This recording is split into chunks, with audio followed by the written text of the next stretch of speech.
Well, so I don't really know, man. This live thing, it's pretty interesting, especially when you are in those situations where you are essentially streaming to no one.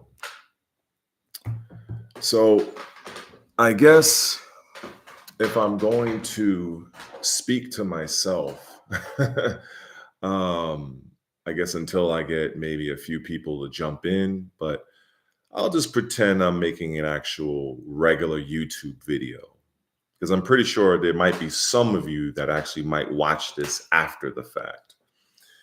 So, even though I might get distracted in case somebody does pop in and actually does leave a message and all that stuff, but anyway, this is just me going random, just sharing my thoughts on different gaming related topics and wherever else it might actually decide to go. Um, so for starters, I am pleased that Donald J. Trump is the new president, and I am glad that he has saw fit to pretty much eliminate a lot of these DEI programs because, as far as I'm concerned, uh, DEI hasn't really done anything significant uh, to benefit anything. When I look at what's going on in the country, people that are getting hired to do shit that they have no business, getting hired for. I just think that it's just really ridiculous. When I look at what's going on in California, I mean, I can go on and on, but looking at how it has affected gaming, um, that is something that I just it really bothers me. Just looking at the impact that DEI and the woke agenda has had on gaming as a whole. Um, it's been ridiculous. DEI, from the way I see it, has done nothing but ruin franchises and effectively put studios out of business. That's pretty much what it has done. I can't think of many instances where it has been a benefit. And now, when you look at companies like BioWare and Ubisoft, I mean, there was a time when these companies were like the crown jewel of gaming. Now it's like they're just a joke. Um, you know, Games like Assassin's Creed, franchises, Assassin's Creed, Dragon Age, so many other things out there that, as far as I'm concerned, are effectively ruined. Um, they're pretty much ruined. And so now that the current drama, because there's always something going on in gaming. The current thing is this Kingdom Come Deliverance 2 game.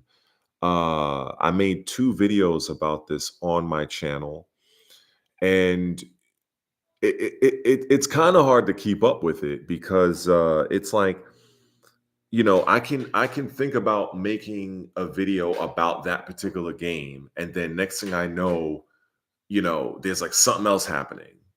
And so it's kind of hard to keep up. So it's like an ever changing thing.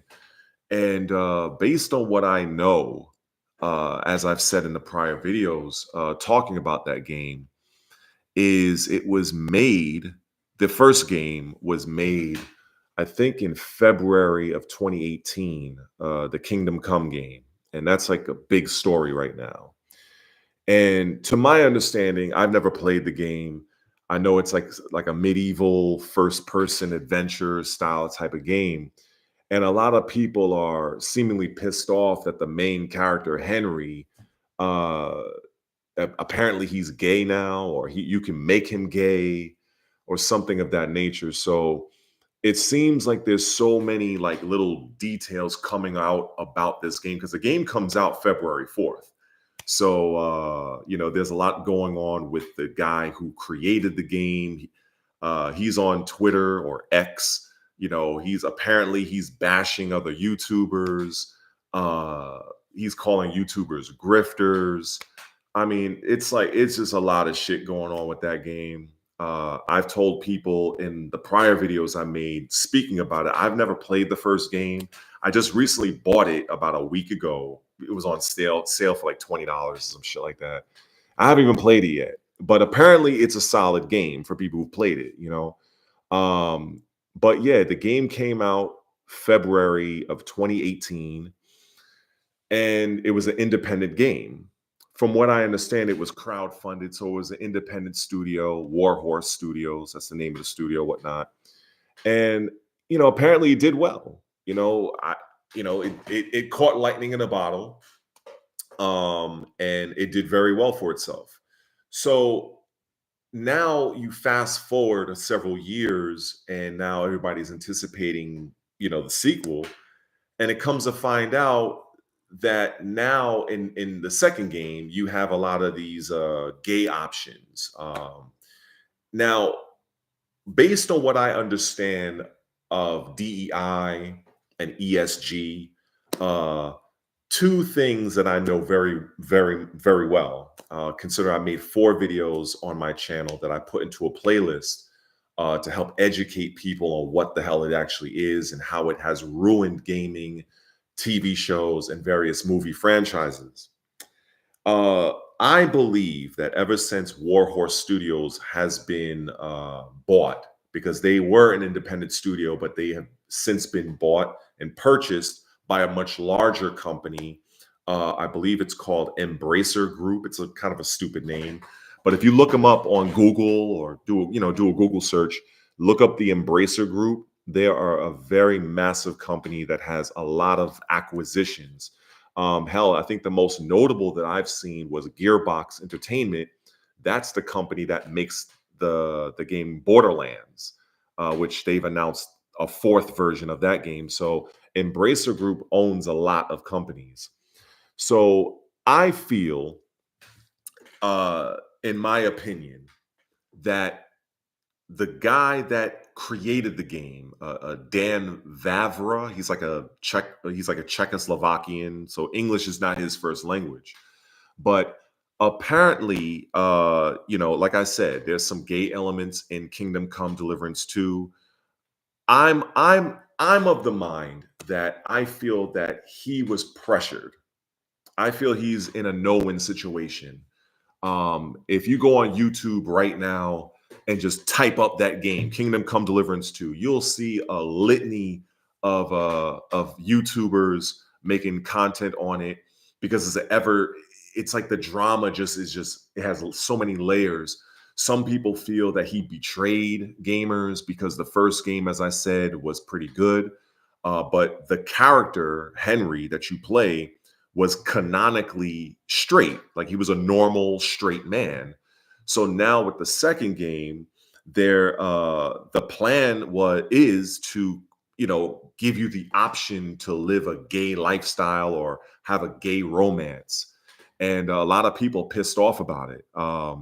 Personally speaking, I would rather not have any of that mental illness shit in any game, any movie, or any show. But it's part of a ongoing agenda, in case people are not aware, that is partly being funded by a financial holding group called BlackRock. But that's a story for another day. But I digress. So this particular game, it's very highly anticipated.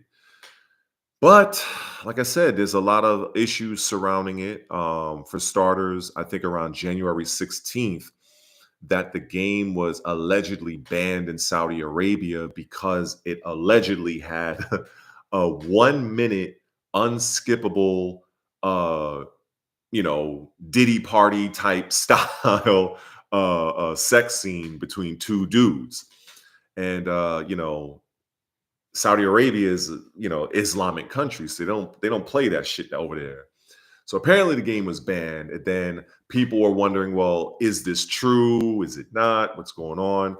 And then the guy Dan Vavra, that I've covered in one of my videos, by the time he decided to give a response, He was kind of dancing around the issue. Kind of like, think of like how a politician, you ask somebody a question, a politician a question, and they're not really answering your question. They're just kind of like talking around the question. So they're not really answering it.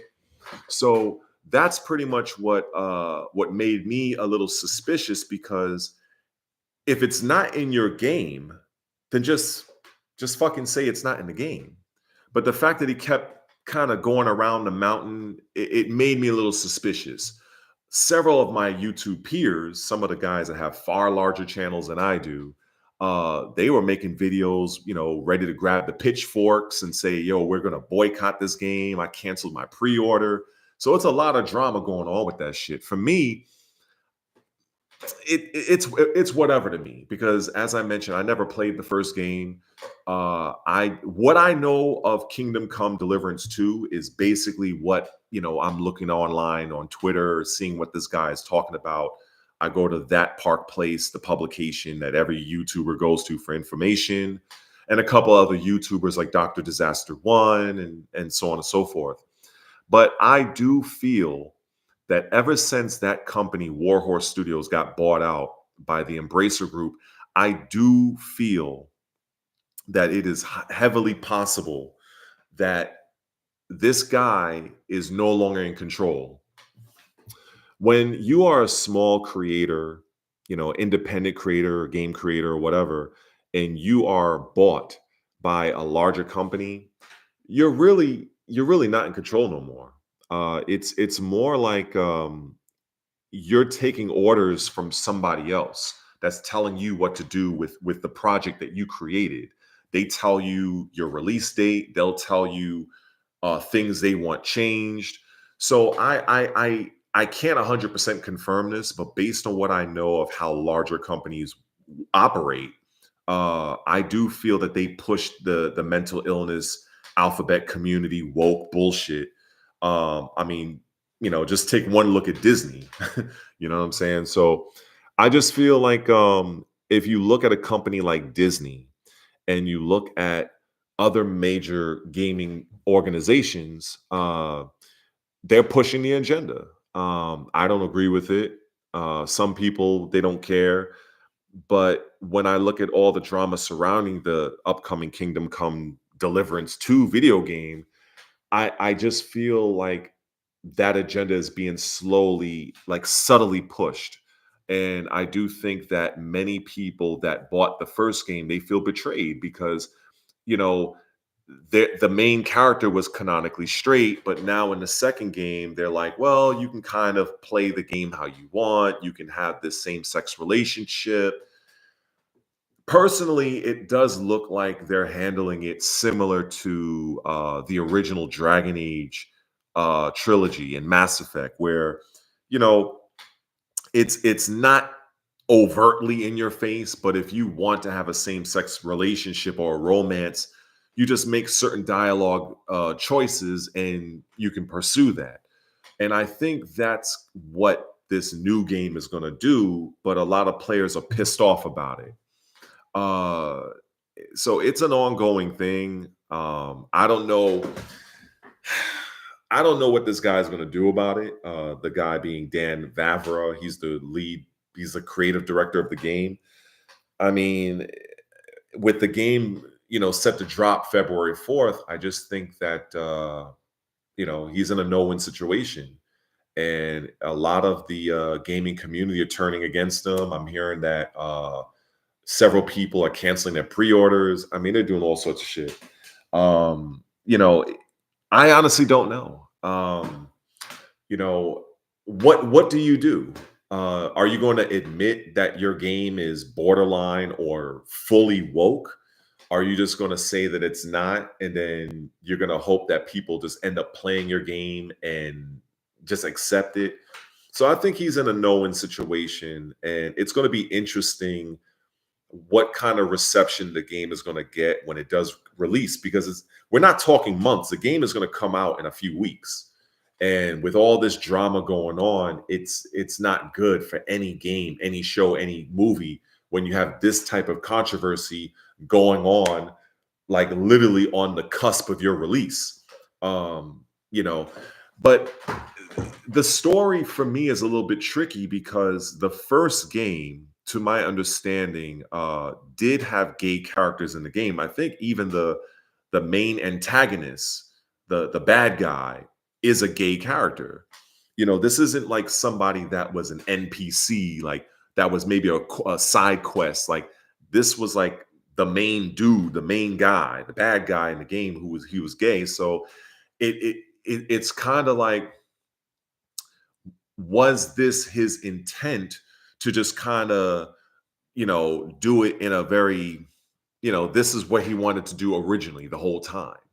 I don't know. I don't know what you do with the situation.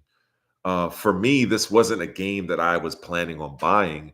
I don't know if how this may change people's minds, the people that were intending on buying the game. I just don't know, because I can see that a lot of the games that's coming out nowadays, they have this agenda that they're pushing, and I think a lot of gamers don't realize why. They don't know how this is happening. And I made mention earlier in the stream that I put 4 videos together in a playlist detailing exactly what DEI is, how it affects, how it operates, and how a lot of these larger companies give the smaller companies in financial incentives to incentivize them to tick a lot of DEI related boxes. And the more boxes they check off for DEI, the more financial compensation these companies can get from ESG. So one hand washes the other when it comes to this. This is the reason why when you go and look on Netflix, you see a lot of gay related, tranny related stuff or woke elements, because a lot of times they're the company that's pushing this material out, they're getting compensated off site from, like, this person over here giving them money. You may not see it, but it's happening.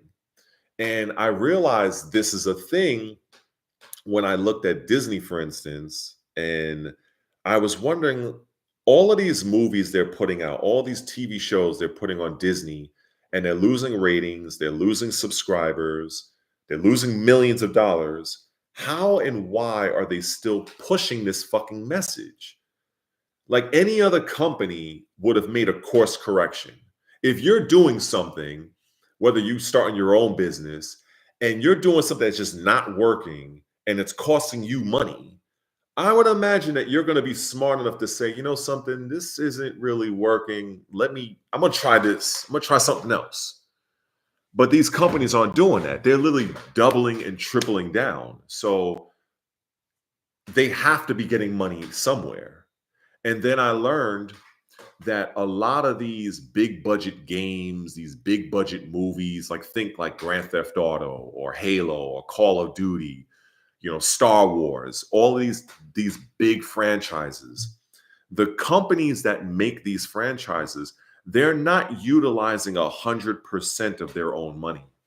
They're not. A lot of people don't know this. And you ask yourself, well, where's the rest of this money coming from? It's coming from those that ESG funding. This is the reason why a lot of these companies are so focused on pushing the message, pushing the agenda. This is why they're doing this, because they're getting money off site. So it doesn't matter to them if the show or the game flops, right? Like, even if I go back to gaming, you look at BioWare. BioWare at one point in time was a very prominent gaming company, and they put a tranny, they put a goddamn man, basically masquerading as a woman, in control of one of the best trilogies ever made for gaming, which was Dragon Age. And the game was a financial flop. I've made several videos about this on my channel. And, you know, recently the lead director, the tranny, Corinne Bush, ends up leaving the company but not before destroying a once great franchise. I'm hearing reports that the game missed 85% of its intended sales target. Like, that's crazy. So now, apparently, BioWare, the studio that made the game, is subject to be closed by the publisher, Electronic Arts, as a result of this. And now, more than likely, we as a gaming fans of that franchise are probably not going to see another Dragon Age ever. And if we do, it's probably going to be another 10 years. It's just stuff like that angers people like me, because I love Dragon Age and it has been completely ruined by a fucking by a goddamn tranny, and his team. So you're seeing a lot of this go on in various games, various shows, various movies. People who want to argue this against me, either they're trying to troll me, don't know what the hell they're talking about, or they're part of that alphabet community shit. Because the proof is in the pudding. If I look at the game Concord, Sony wasted $400 million on that shit. And it was supposed to be a live service game, and it failed. It failed. So gamers are starting to wake up and realize that this DEI shit is not the way. It isn't. So at this point, when the greater gaming community is seeing a hint of any DEI, Sweet Baby Inc., any of that woke, the gay, any of that homosexual shit in a game, it's like, okay, now we're on guard. We're like, all right, we don't want this shit. And this is what I feel is happening with that upcoming game, Kingdom Come Deliverance 2. I mean, it is what it is. So what's this guy saying? I'm curious, what do you mean when you say mental illness? Are you saying, oh, okay. I don't really know if this gentleman really wants me to answer that question, because I'm probably going to be labeled as a homophobe and all this other nonsense, which is not even a real word, because a phobia is a fear of, and I don't fear gay or alphabet community people, but there's no reality, there's no space anywhere where somebody is going to convince me that a man getting humped by another man is normal, that a woman getting scissored by another woman is normal, that a man masquerading as a woman is normal. It is all mental illness. And the main reason why people don't want to come out and just say the shit is because they're fearing cancellation. They're fearing if they're a doctor, they're fearing their medical practice being taken from them. And a lot of it also is being pushed to the masses via agenda, by a lot of powerful companies, which have very powerful people within those companies. But ultimately, I don't hate these people personally. I actually pity them.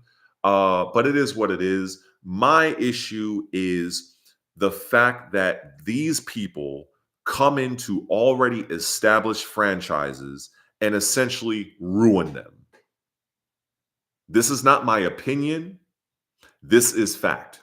I have cited several articles, empirical data on my past videos: Dragon Age Veilguard, Justice League The Suicide Squad, Assassin's Creed Shadows.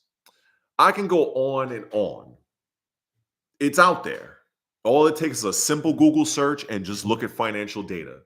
Literally nothing positive has come out of this whole DEI alphabet community. Nothing. It has led to the ruination of once great franchises like Star Wars. You look at that Star Wars Acolyte, that shit was a joke. Star Wars will never be the same. And I've said this in prior videos where, I would love for these people to just make their own. Make your own content for your own audience.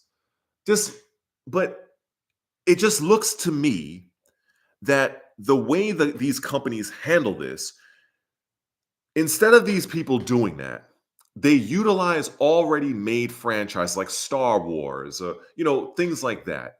And they put their messaging, like it's almost like a Trojan horse. So when we're excited for a new Star Wars, now we got to deal with all this other bullshit.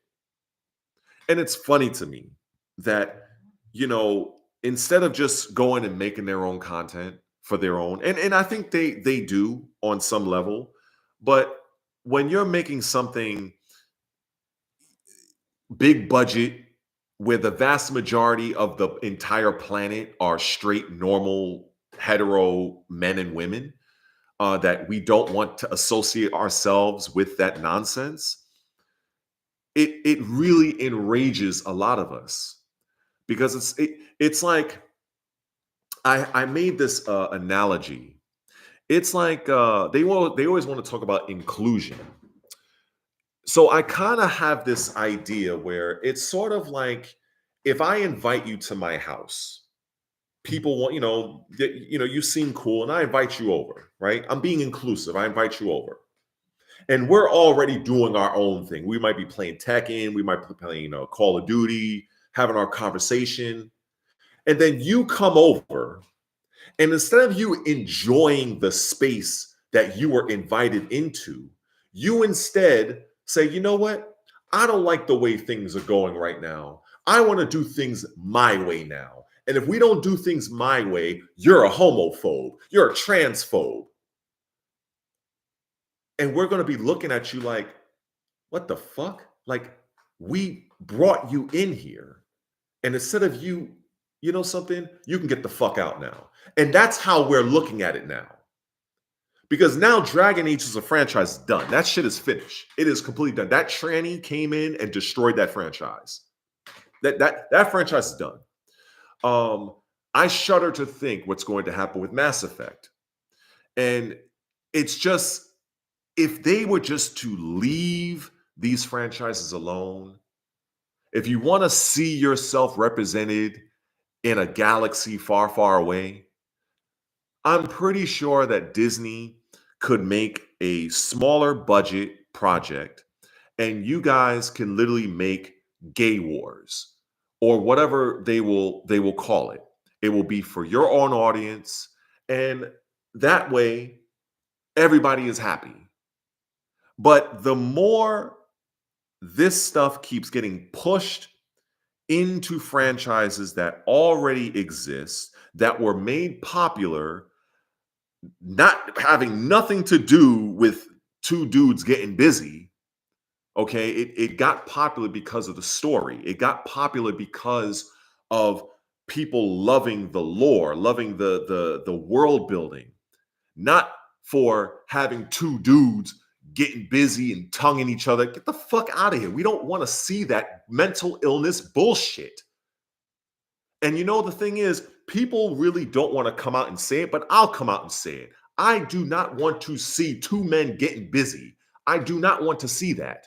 If you want to do that, do it in your own projects. Call me what you wish, but you know what? I believe I have my own rights, just like they have their own rights. But why is it that they continually seek to encroach in already established IPs? That is the $1 million question I have for these people.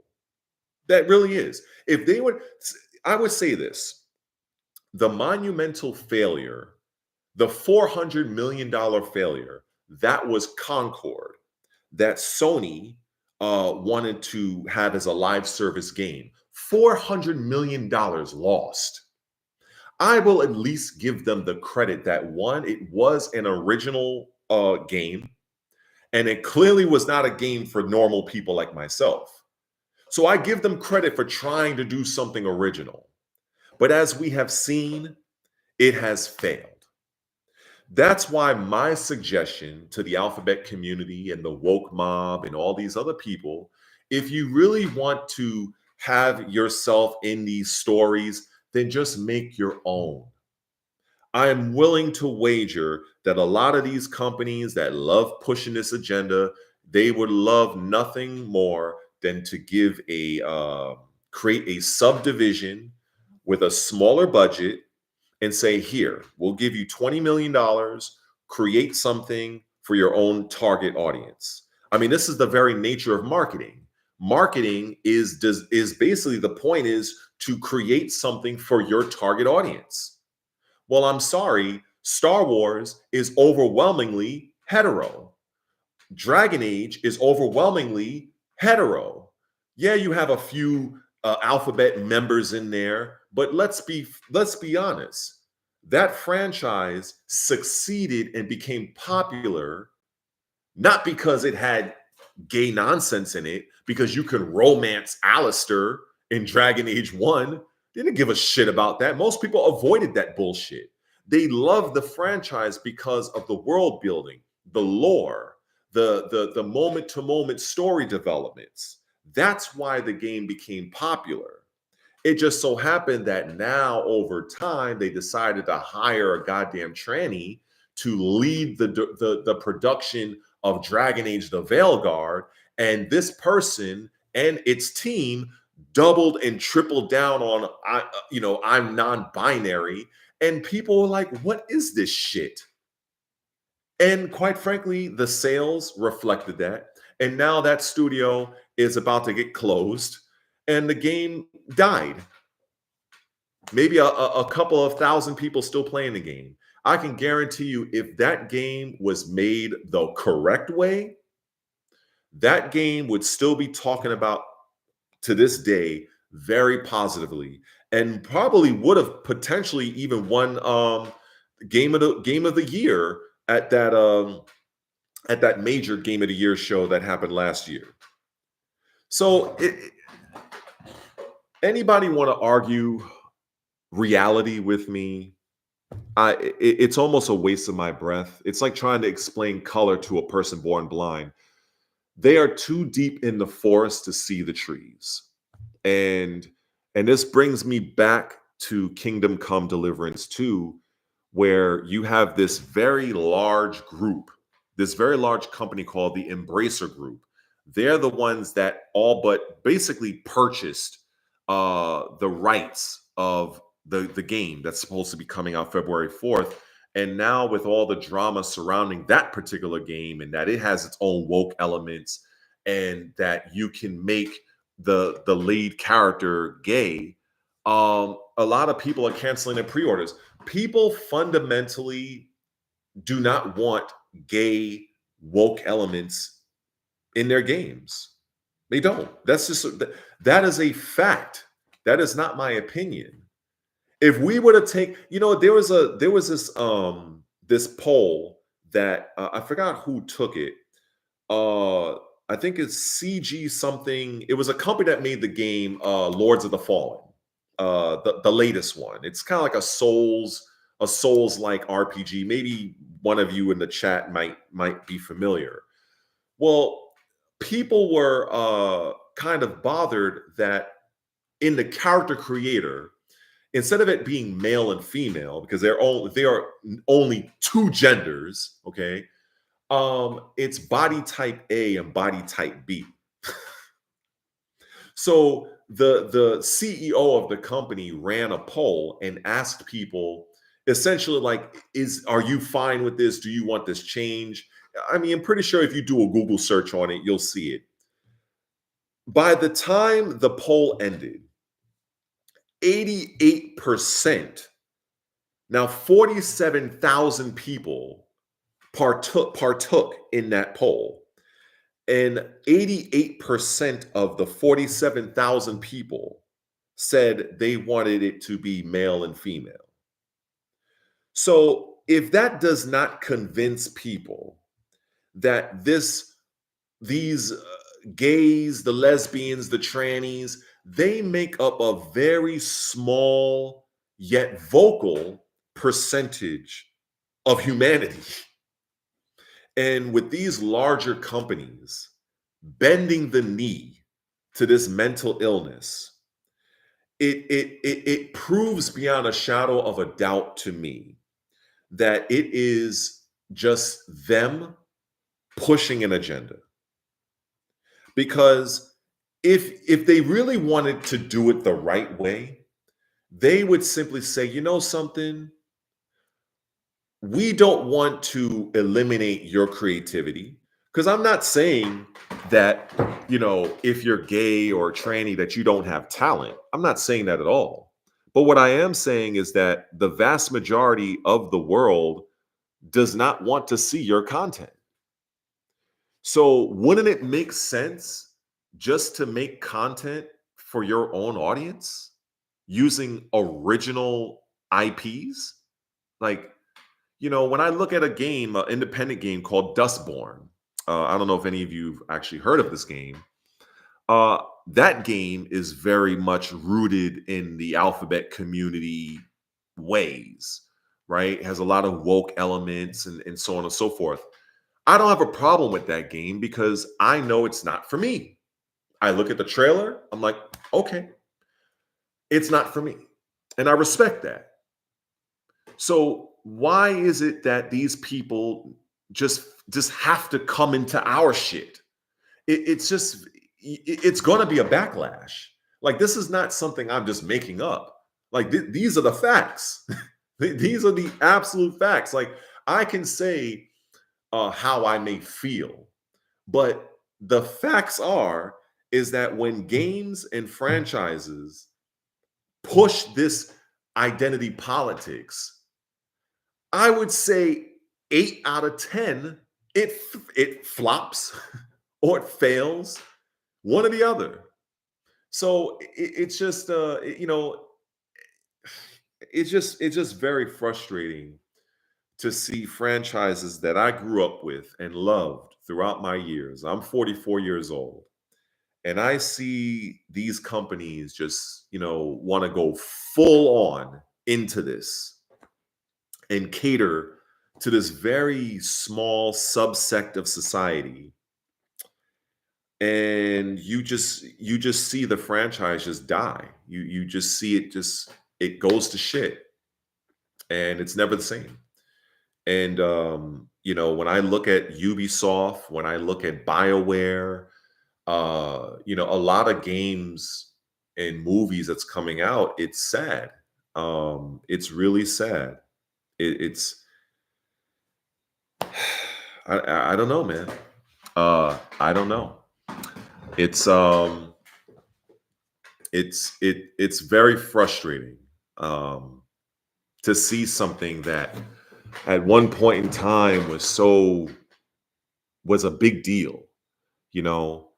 And so now, as I keep kind of bringing this back to the Kingdom Come game, because now that, that's one of the big stories in gaming right now, where in the first Kingdom Come Deliverance game, your main character was canonically hetero, but now the second game, you have the option to turn him gay. And, in some respects, I really don't care, because I've dealt with these type of things in the original Mass Effect trilogy, the original Dragon Age trilogy, where it's like, all right, well, it's not being forced. It's not like my main character is outright gay, because that's what they did with Dragon Age: The Veilguard, where that Corinne Bush, the dude that masquerades as a woman, he basically said in various interviews leading up to the release of Dragon Age: the Veilguard, that a lot of your, if not all of your companions are bisexual or queer or whatever. So from the gate, your characters are what they were. In this upcoming sequel of Kingdom Come Deliverance, you're basically given the dialogue options of whether or not you want to go down that path. So in a lot of respects, I'm like, I'd much rather it not even be in the game, period, which I think is the argument of the people that are looking forward to that game at one point and have decided to cancel their pre-orders, because they're like, look, even if it's an option, we don't want that shit. And I think that's where where the anger is coming from. And also that the guy that created the game, he appeared as early as 2014, if I'm not mistaken, leading up to the release of the first game, which happened to be in 2018. He appeared to be someone that wasn't really looking to push the DEI and the woke and alphabet community stuff, even though I learned that the main villain of the first game, unless I'm mistaken, is a gay man. So you kind of already had that element in your first game, and you were an independent studio being crowdfunded to attain the funding to even make the game.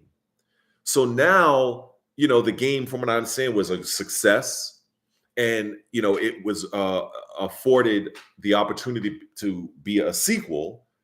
And now the players that love the first game, that kind of dealt with the gay character, but now they're having the rude awakening of, oh wow, like you're giving the option to turn Henry, the lead protagonist, gay. So I feel you have two camps. You have one camp that's like, we don't like that this is even an option. And then you have the other camp of people that's like, well, I'll deal with it. That's what I think is going on with that game. Because if you do any kind of YouTube search, I mean, shit, there's like a new video from a YouTube creator, like, shit, I think if you go to Dr. Disaster 1 or any of these other creators, there's like 5 different videos per day on Kingdom Come because of this one instance. So I really don't know, man. If Tekken will be LGBT like Dragon Age, you know what? That would be crazy. But see, the thing is, I if you look at a game like Tekken, the character Leo, I don't know what the hell that character is, and I think Harada, the game director, has gone on record in saying that, like, it's whatever you want it to be. And so on that front, yeah, there is an androgynous, ambiguous character, and its name is Leo. I don't know if it's a he, I don't know if it's a she. Many times I either refer to it as it, or I just refer to it by name. And that's exactly how I operate if I'm dealing with a tranny in conversation. I'm not gonna call you a woman. I'm not gonna call you she. I'm just gonna ask you what your name is. I'll call you by your name, but I'm not gonna say, yeah, she's this, she's that. No, you're a fucking man, and it's what it is. Like, I'm not gonna partake in your psychosis. You can pretend to be whatever you want to be. Okay. Much like I can pretend I'm Santa Claus. You know what? I can identify that I am a wealthy, rich billionaire. I can go to Best Buy right now and I can go and buy me another Xbox Series X, knowing full well I don't have enough money in my bank account to do so, but I will swipe my card at the register, and that woman will probably tell me, well, sir, your card is declined. And I would just simply say, well, ma'am, I don't identify with that. I identify as a multi-billionaire, and you will address me as such. It sounds stupid, but that's how it sounds to me. I see that you are a whole man, and you want me to refer to you as a woman? Bruh. I'm not partaking in that psychosis.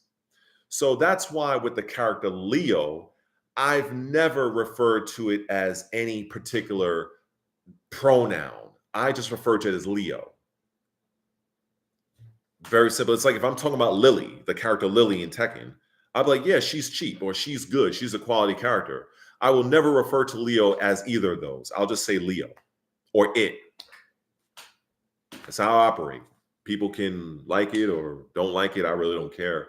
And I'm very happy that Donald J. Trump is in the White House and he has eliminated, I don't know about the private sector, but this DEI thing, because this DEI thing is a smokescreen. Um, these people want to talk about how they're marginalized and yada yada yada. If these people are so marginalized, then a character like Corinne Bush would not have become the lead creative game director for Dragon Age the Veilguard, which was a significant project. I'm willing to wager that game cost over $100 million to make, and it died. So I don't want to hear anything about these people feeling some sort of way.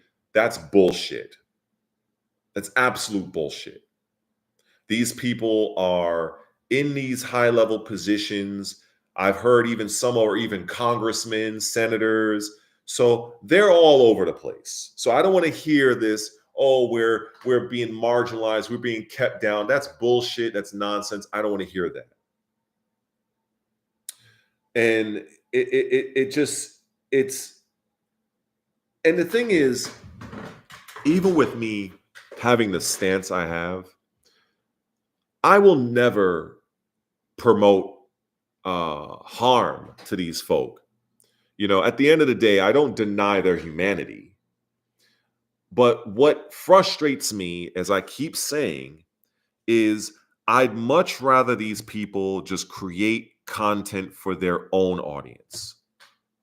Out of everything I say, out of everything I mention about their community, that is really fundamentally the only thing I'm really curious about, why this does not happen. Why is it that we normal heterosexual men and women have to suffer their content in franchises that are overwhelmingly hetero? That's my argument.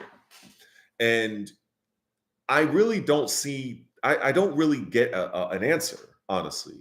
I get a lot of double talk, but I don't really get a straight answer, you know, and it's just, I can understand people that are anticipating that Kingdom Come Deliverance game and they're feeling some sort of way. They've canceled their pre-orders, and at this point, this is what you're going to see, that gamers at this point, if we detect, if our gaydar goes off like a little bit, like a spidey sense, we don't want no part of it. And this is where it's gotten. This is where we're at. This is where we are at in as a society. Um, you know, a lot of these companies, as I've said, and I know I'm not being a very good streamer right now because I'm going off on different tangents. But hey, at least my thumbnail, I did say I was going to ramble. But it's like these companies are being so heavily funded by these much larger companies that are seeking to push this agenda. You know, when I look at Disney, even Sony, even Microsoft, and I'm a loyal Microsoft Xbox guy, but even I'm not under any illusion that Microsoft does not feed into this, and I'm not. And even this upcoming game that's going to be released on Xbox, it's another first-person adventure game. It's called Avowed, AVOWED. And I've been hearing there's some woke elements in that game, and it's I don't know, man. I mean, what can you say, right? I mean, it's just, I just feel there's no place for it, in my opinion. It doesn't make things better. It's like, why are we glorifying mental illness? You know, but when you know what I know, you're aware that it is an agenda. It's something that's just being heavily pushed, and I hate to see it. You know, it's I mean, I really don't even know what else to say about it, honestly. Um, but if I really want to just kind of just shift gears a little bit, similar topic, just looking at what's happening with Ubisoft. And that company, wow. You want to talk about a company that has gone to the depths of hell. I mean, I was a diehard Ubisoft guy. I have so many of when I look at the games in my collection, most of my games are Ubisoft games. Most of them. I've had Watch Dogs, Far Cry, uh, Far Cry 3, 4, 5, and 6, and the DLC. Pretty much almost all the Assassin's Creed games. So I was pretty much a big Ubisoft guy. And you know, I've done a lot of videos on both Dragon Age the Veilguard and the upcoming Assassin's Creed Shadows game, which I was really looking forward to. And why? Because in addition to being a 30-year Tekken player, that's a fighting game for those that don't know, and a former competitive pro, um, I was a guy, I am still a guy that loves ninja. You know, typically people, they either love, Superman or the Hulk or Batman or Iron Man, and like that. You have samurai or a ninja. Some people love being samurai. I'm the ninja guy. I'm the type of guy whenever I'm playing video games, if there is a stealth path in the game, I'm going to focus on that. I'm the type of guy where I will literally reset the game if I'm spotted. I will restart the whole level. I don't give a fuck if I'm about to finish the level. If I get spotted and if well, it depends. If I get spotted and if I can take out the enemy, fine. But if the enemy alerts the whole base, restart. And that's just my thing. So when I look at the announcement of Assassin's Creed Shadows, I was like, finally, they are going to bring the Assassin's Creed into feudal Japan, because that is something that myself, who is a longtime fan of the franchise, I have been wanting for years. When I played Assassin's Creed 4 Black Flag, which was one of the best games ever that I've played, I was looking so forward for them to go into feudal Japan. And then when they made the announcement, uh, whatever the game was, I think it was Assassin's Creed Origins. I'm like, nobody asked for this shit. Nobody asked. But I was like, that turned out to be good. And then you had Odyssey, you're in Rome, and then Valhalla. I'm like, fuck, man, just put it in fucking Japan. Like, I want to be a goddamn ninja. And now that they finally did it, and what ended up happening? Ubisoft wanting to cater to the DEI, the DEI overlords. They wanted to put in this Yasuke guy, the black guy. And I understand Yasuke was a historical figure, but let's be honest. There are many people who could not agree on whether or not that character was a samurai in real life. The only thing that everybody can agree with is that Yasuke came to feudal Japan during Nobunaga's reign. I think that's his name, Nobunaga. He came via a Portuguese ship, and he didn't stay in Japan long. But a lot of the historians could not agree on whether or not he was a samurai or not. And I can remember early on, so all the drama, I heard that people in Ubisoft, they were trying to rewrite the Wikipedia to make it to make it seem that Yasuke was in fact a samurai, when there were other historians that said he wasn't. And then they were disrespecting the Japanese culture. I've made so many videos on my channel early on about this. You can go and check out my channel for that. So many videos I made about that.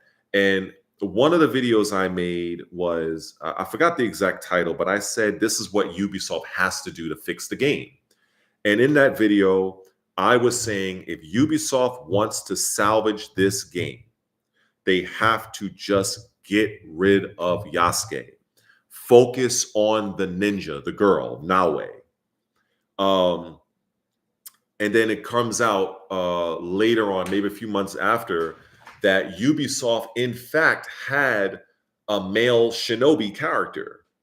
So originally, they were going to have two ninja, a man and a female, but they scrapped the male shinobi because around the time of development of Assassin's Creed Shadows, from what I've heard and read, that because of the situation that happened with George Floyd, the black man that got killed or what have you, with the knee on the neck, was a big thing a couple of years back. Ubisoft wanted to pander to the black community, let's call it what it is, and wanted to insert a black character. Now, me, I'm biracial. My father was black and Cherokee Indian. So I don't have an issue with, my people being pushed into a game. But it just wasn't done in the right way because it was clear pandering, 100%.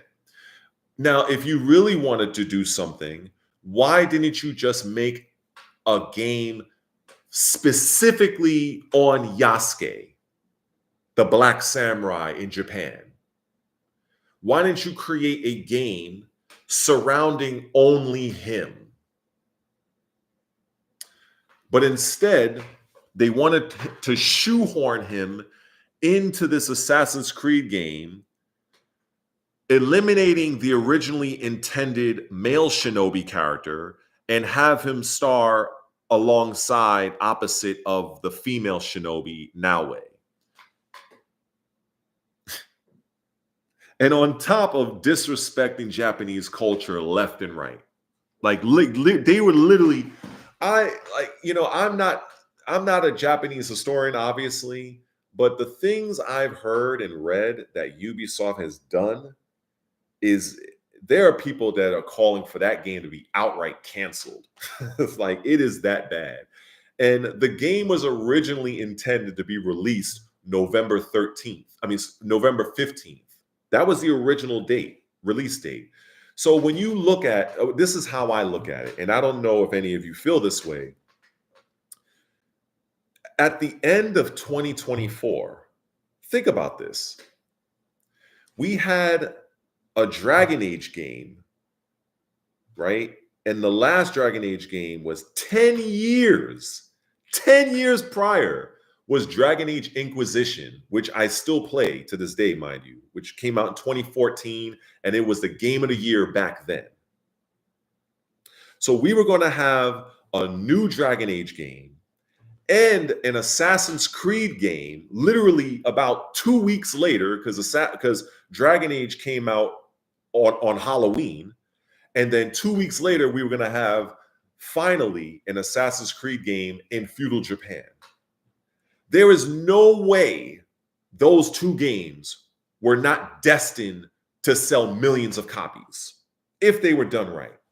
But instead, one game was led by a tranny, and that franchise in the toilet. And another game is shoehorning a black character and basically completely disrespecting the entire Japanese culture. So much so that Ubisoft delayed the game, I believe, to February, Valentine's Day. And then they delayed the game again, I think, to March 20th or March 19th.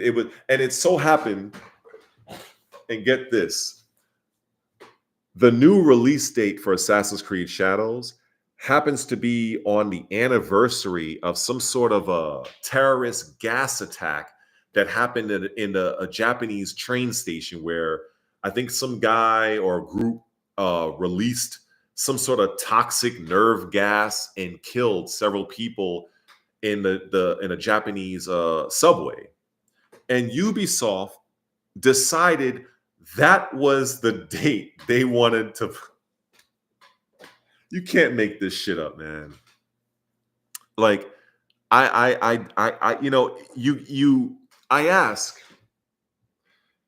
is this just incompetence, or are they really just doing this on purpose? Like, you can't tell that date was not the best date to release a Japanese centric game. Come on. So I just don't know, man. There's just so much going on YouTube with the gaming industry. It's, as a small creator, it is hard for me to cover everything, but it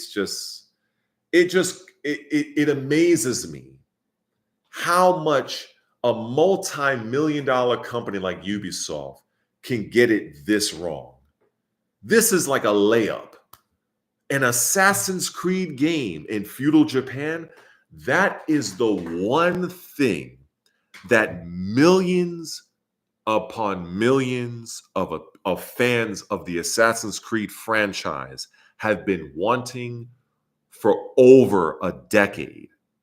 And now that you're doing it, instead of doing it the proper way, hiring the people you need to hire and spending whatever money you need to make sure that you represent the Japanese culture to the best of your ability, hiring actual Japanese historians that know their shit,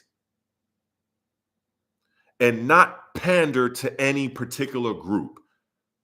It's a game in feudal Japan, but instead you want to pander by shoehorning Yasuke, the black character. So in that video that I was speaking about it, I then say, if you still want to go that route, especially in lieu of everything that's going on with the game and all the controversy, why don't you just put Yasuke as a DLC character? And my story, or my thought, was this, and maybe this might be of interest. The way I saw how they could salvage Assassin's Creed Shadows is Naue, the female character, and I gotta say, I really love what I've seen of the gameplay footage of her. I'm buying the game. I'll be honest. I am buying the game solely because of her. I like her animation. I like the voice actress, how she speaks. I 100% feel that Ubisoft should have just cut out Yasuke and just doubled down on Naue. Just focus on her story. That's what I feel they should have done. And if you really wanted to keep Yasuke, introduce him as a DLC character at a later time, maybe in a year or so after the game is released. That way, people will be like, "Oh, okay, you're bringing back Yasuke, the Black Samurai. Okay, it'll help to reinvigorate the sales of the game post-launch." I feel that is the better thing to do, in my opinion. And also they could also have it where, if you're playing the game and when you're using Naue and you're going through your missions, the story of the game, you catch glimpses of Yasuke from, maybe from a distance, and maybe you have some interactions with him, but then you go your separate way. Your character goes her way and Yasuke goes another. And then when they bring in the DLC, they show you those sequences, but then now they show you what happened from his perspective. I think that was a better way that Ubisoft can implement Yasuke in a proper way. And I don't think that it would be that difficult for them to make those changes. In fact, I think if they were to make those changes, even if it took, even if they had to delay the game again, I would like to think that gamers would be forgiving if they were to come out, the CEO, and basically admit, we messed up, we got it wrong, and we're looking to do right by the community. So what we intend on doing is we are going to remove Yasuke from the main story of the game, and we're going to create downloadable content, and we're going to create a story centered specifically around Yasuke. You will still meet Yasuke in the game, but his motives are a little bit more shrouded in mystery because as Naoe, you're going on your own separate missions, you're doing your own thing. And then once we bring out the DLC, which we hope that you enjoy with Yasuke, you will see what Yasuke was up to. That is what I would feel would be better for Assassin's Creed Shadows, 100%. That way, you're not getting rid of the character. Yasuke is still present, but I feel like introducing him that way will allow the negative controversy that's surrounding AC Shadows to kind of die down a bit. And then when you bring him back, it will, it's like he's fresh. Now it's like, okay, we can see what he's been up to. And it will be a little bit better. I think that would be the right way to do it. And if I was the CEO, that's the direction that I would have taken Assassin's Creed Shadows, because currently right now, I don't know. And then even beyond that, from a business standpoint, whether or not you guys are aware, you have this huge company called Tencent, a Chinese-based company, and they are looking to outright buy Ubisoft. And the reports I've heard and been reading is that the CEO of Ubisoft, he wants to maintain his majority share in the company to where, this doesn't, I don't know if this even happens, but let's say if you have a gaming company and it is bought out, well, if you were the CEO of that smaller company that got bought out, you're technically no longer in control. The people who are in control are the one that bought you out. But instead, the CEO of Ubisoft wants to maintain his control. So the way I understand it is Ubisoft absolutely needs Assassin's Creed Shadows to be a 1000% success, because that will give the CEO leverage to use against Tencent, to where if they still want to go through with the purchase, they can maintain their some bit of autonomy. Now, if the game flops, Ubisoft, as we know it, is dead. So Tencent will end up buying it and turning it into whatever they'll turn it into. So I definitely look forward to seeing how that's going to play out. But if I really want to, like I said in my thumbnail, I'm going to be rambling. So to kind of go back to Kingdom Come Deliverance, I have a feeling that with the Embracer Group, another huge company that does a lot of acquisitions, with them purchasing the studio Warhorse, the ones that are making the game Kingdom Come Deliverance 2, I have a feeling that they have put on pressure to have a lot of those alphabet community gay centric themes pushed a little bit more in the sequel. That's just my thought. I could be wrong, but that I've seen this many times before, because a lot of these bigger companies, you have to understand, these companies have an agenda. They have something that they want to accomplish. Now, there was someone, a very good subscriber of mine, I can't think of the name right now live, but he made a comment basically asking me, why are these companies doing this?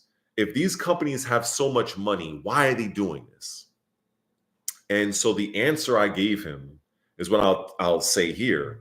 The reason why a lot of these big companies that have a lot of money, the reason why they push these alphabet community mental illness woke agenda, the main reason is because they can.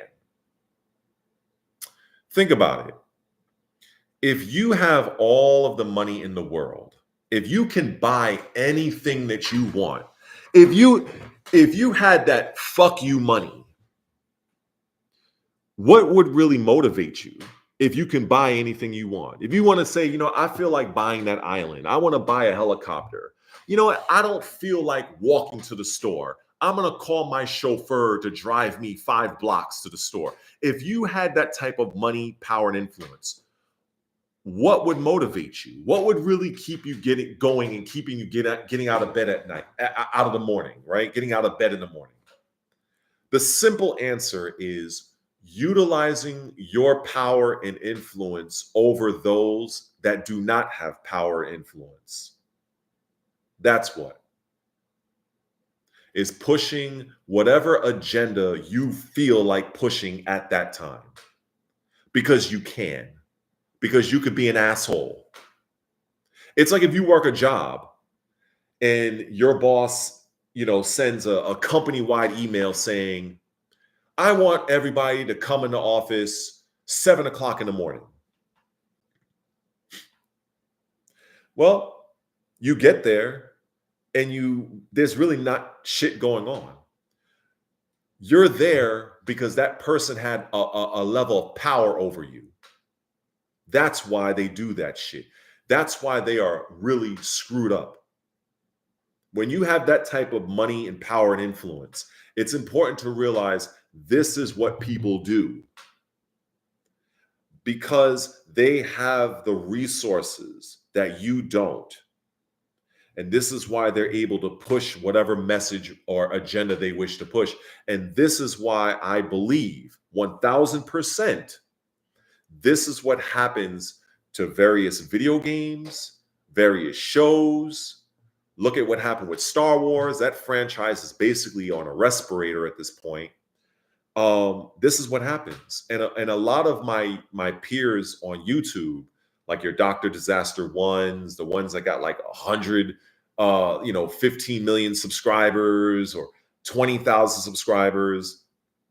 A lot of these YouTubers, even though I'm very small by comparison, but I have knowledge that a lot of people don't have.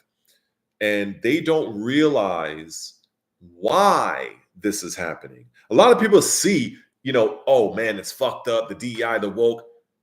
You're commenting on the obvious. We know it's there. We know it's present. But why? Why is it there? Why is it being pushed? How is it being pushed? People don't have those answers. A lot of them don't. I do. And this is why when I made those videos on my channel early on, back when I had like 70 and 80 subscribers, those videos didn't get much published. I can guarantee you if Asmongold or some of those larger YouTubers made the video that I made, it would have had over 1 million views, easy. Because I'm speaking on the things that are currently happening in today's society, whether it's what's happening in our schools, what's happening in our shows, comics, video games, everywhere. It goes far beyond gaming, far beyond.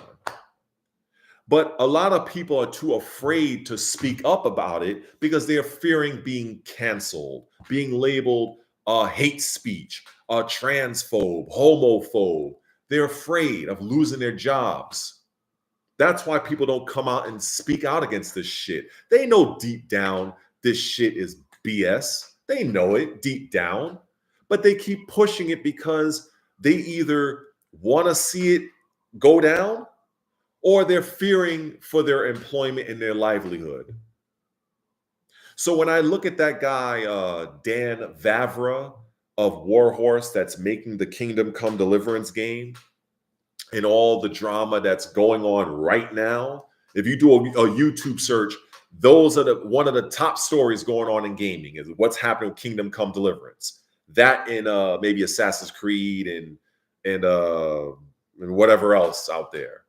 But I don't know for sure, but I would not be surprised if he is being pressured to push more of that alphabet community centric content in the new game.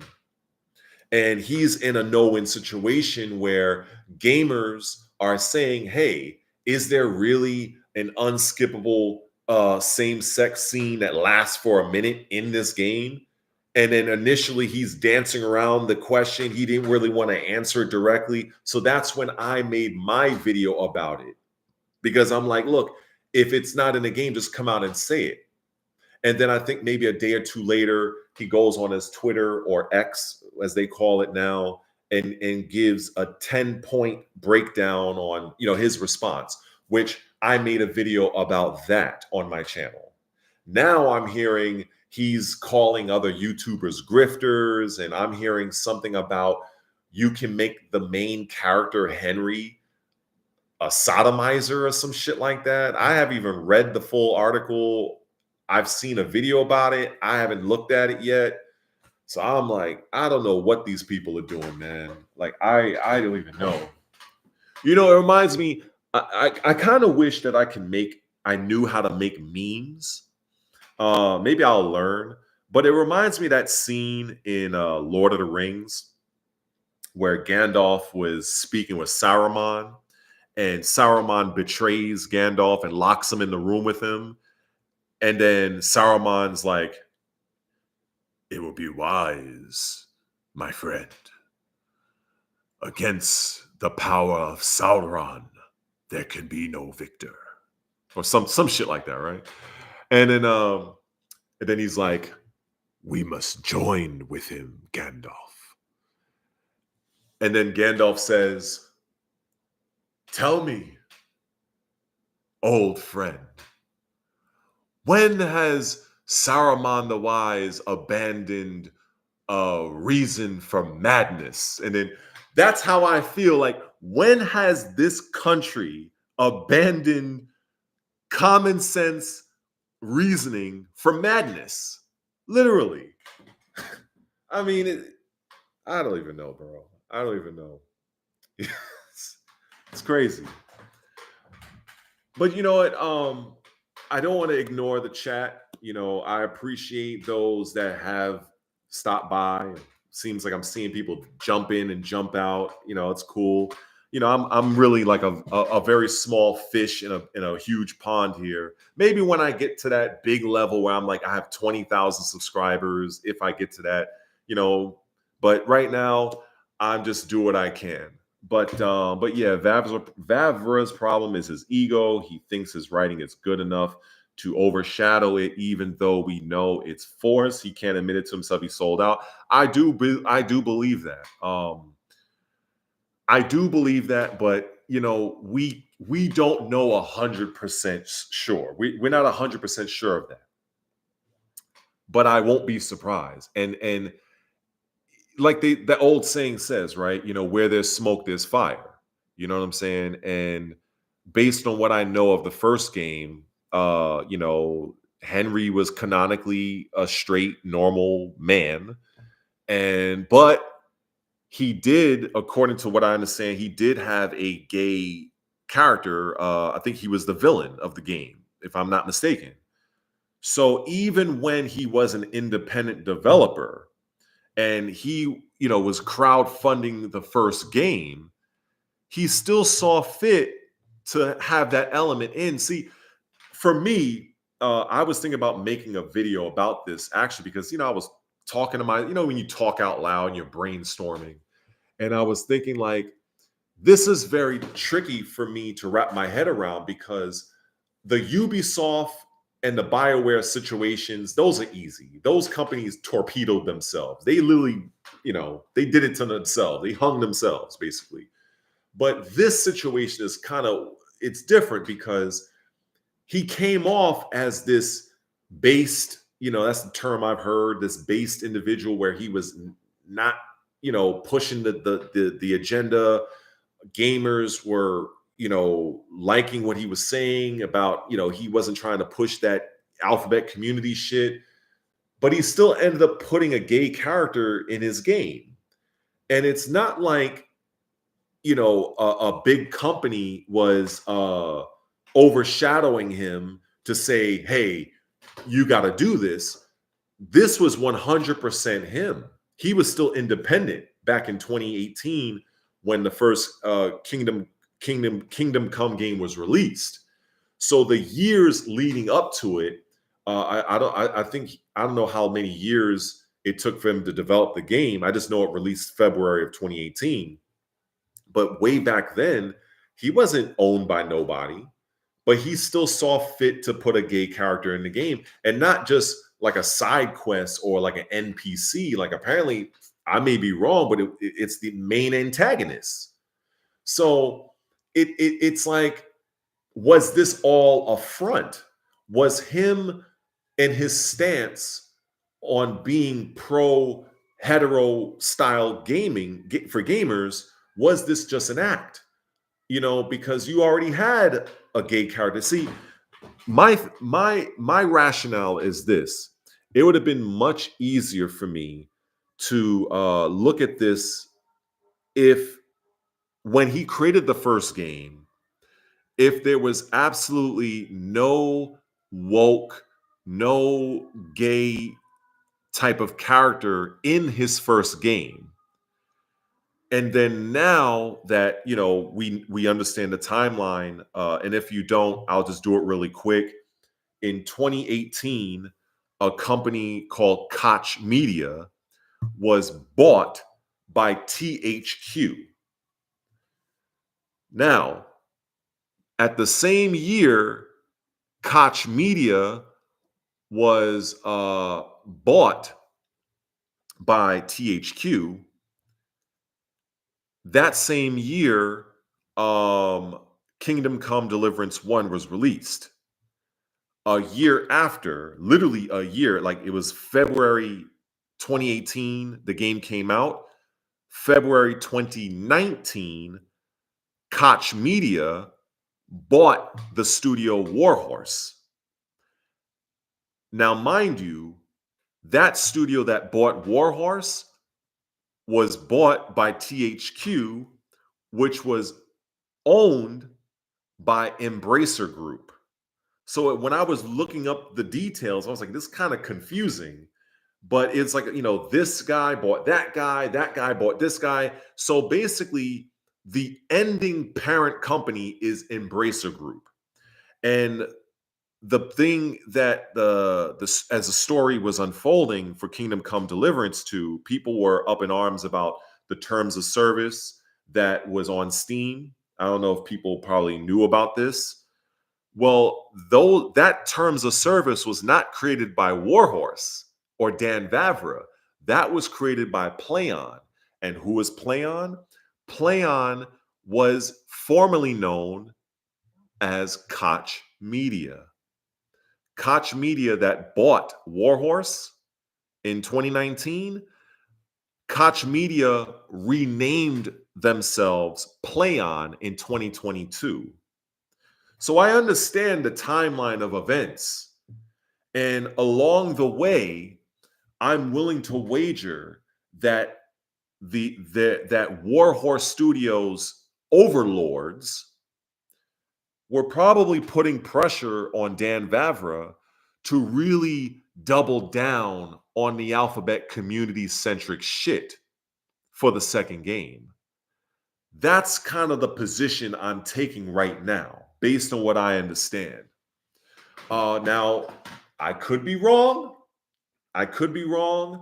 But what I know about how these companies operate, the DEI and the Alphabet, it fits the model. Because to go back even further, to give another example, and I think a lot of people don't know this, or maybe they forgot. If you remember the very first Mass Effect, because I'm 44 years old, I know my history. Mass Effect was originally an Xbox exclusive. And a lot of people forget about this. It was published by Microsoft Studios at the time, made by BioWare. And what ended up happening not that long after the first Mass Effect, EA, Electronic Arts, buys BioWare. And over the course of time, Mass Effect 2, Mass Effect 3, there were increasingly amount of woke elements in those games. It was subtle. It wasn't as overt as like Dragon Age the Veilguard was, but it was like little by little, you know? And then when they came out with Dragon Age Andromeda, I mean, that game was absolute shit. I mean, I bought the game, because I didn't know how bad it was going to be because I wasn't really up on reading the news at that time. It wasn't until after I bought the game and I'm like, damn, man, this game is really screwed up. I mean, he kind of fixed it over time, but it really fits the model that when a larger company assimilates a smaller developer, that developer loses its identity.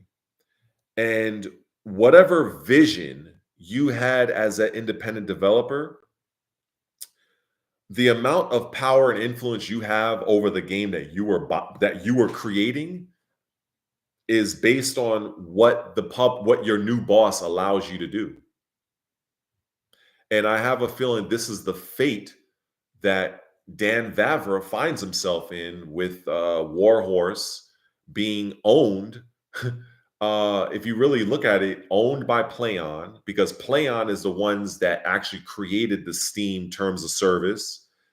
And Playon is owned by, I think, THQ, and THQ is owned by Embracer Group. So, an Embracer Group, if you do a Google, I urge anybody that's watching this right now, do a simple Google search on Embracer Group and look at the list of acquisitions that company has made. And you, over the years, it'll have a list and a listing, and you will be amazed at the amount of games and developers that are basically a part of the Embracer Group. The most shocking one I saw as I was scrolling down was Gearbox. And if you're unaware, Gearbox is the developers of Borderlands. Embracer Group owns them too. So, it's very interesting, when you know what I know, when you know how this industry is ran, you understand that, yeah, it's video games, but best believe behind the scenes, there is a lot of money on the line. There's a lot of money being exchanged. There is a lot of politics and agendas being pushed, whether overtly or very subtly. And it's very it's it's it's very hard to combat against that as a gamer, because it would take it would take a monumental movement of gamers everywhere to get on the same page and literally boycott gaming.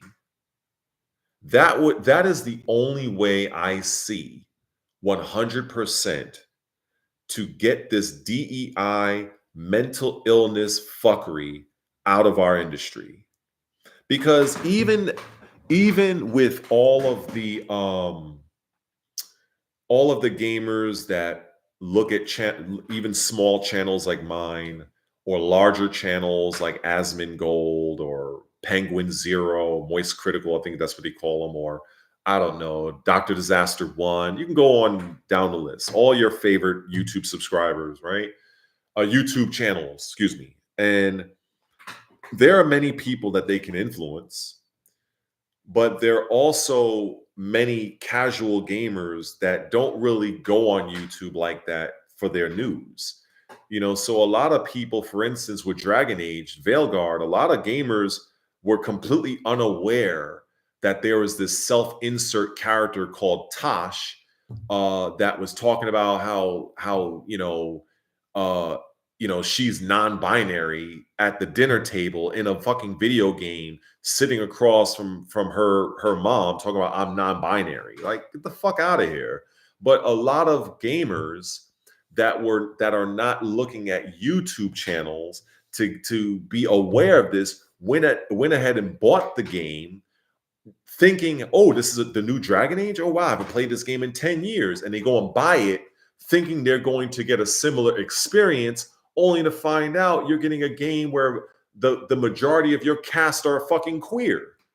So it would really take a monumental effort that I feel the companies that push this messaging, they feel that such a movement will never happen. So even though you may have a large channel, like, I don't know, whatever channel that you follow that has a large, like 20,000, 100,000 subscribers, their reach is great. But to a publisher, they'll look at it as like, well, okay, so 50,000 people didn't buy our game, but 2 million others did. That's how they're looking at it. So now, no matter how much we bitch and complain about, oh, this game is woke and this, that, and the other, there are many players and gamers out there that are just unaware, or they just don't care and they'll just buy it anyway, you know? And so because of that, the agenda persists. And to be honest, the companies that are backing this, companies like BlackRock, State Street, Vanguard, very huge, massive, massive financial holding companies. These are companies that own, you would be surprised at the power and influence companies like those have in the world. These are the companies that are pushing this type of shit. These are the companies, and probably more, that are funding this whole ESG thing. Because to understand DEI, you have to also understand what ESG is, and environmental social governance. To understand ESG, you will have a better understanding of DI, because they all are part of the same thing. The more DEI boxes a company is able to check off, the greater their financial incentive becomes, granting that company um, uh, a certain percentage of money given from these larger companies to, say, even a company like Disney, as massive as Disney is, and Disney is a huge company, they pale in comparison to a company like BlackRock.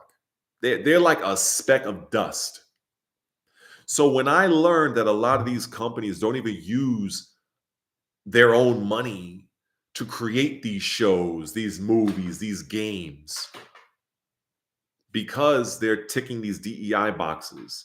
So think of it like this. Let's say, hypothetically speaking, make this easy for the viewers, right? The four of you that still are around, right? Let's say if you wanted to make a game. Let's say if you wanted to make, I don't know, let's call it just call it fucking, let's say if you wanted to make a new Halo, right? A new Halo game, right? Well, that game is going to cost you, you looked at your budget and you looked at what's going to require, is going to cost you $100 million to make. Not to mention the marketing that you're going to have to do. So we're talking about maybe $130 million. Well, right now, your company, you either don't have that much money, or you do, but if the game fails, your company's out of business. So what do? You seek help. And these companies reach out to you and say, hey, let's say if you're the CEO, hey, Mr. or Miss so-and-so, we have a proposition for you. If you are willing to alter your game and instead change out this character, make this character gay, make this character Asian or black or whatever, or let's say whatever changes they want you to make.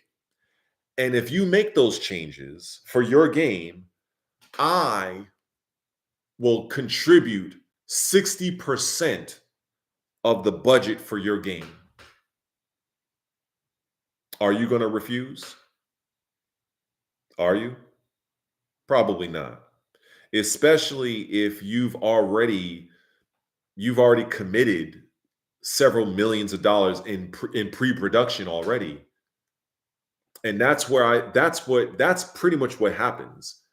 So the more of those things you're willing to accept and push into your game, your TV show, your movie, the more financial help you will get that will offset the costs of your project. This is the reason why when you do release your game and it has those newly added woke elements, and now people that were excited for your game are now saying, I'm not going to buy it, whatever. And now you're not making the sales that you were aiming to make, but your company remains afloat because you did not have to use 100% of your own money for that project. That is what a lot of the other YouTubers either don't know. Yeah, they probably don't know. That's really what's going on. That's what's been going on. That's why a lot of these companies keep pushing this shit. See, a lot of the YouTubers I see, they keep bitching and complaining about, oh, it's woke, it's this, it's that. And that's fine. But they're not really telling their subscribers why this shit keeps happening. We know it's happening. We know, but why is it happening?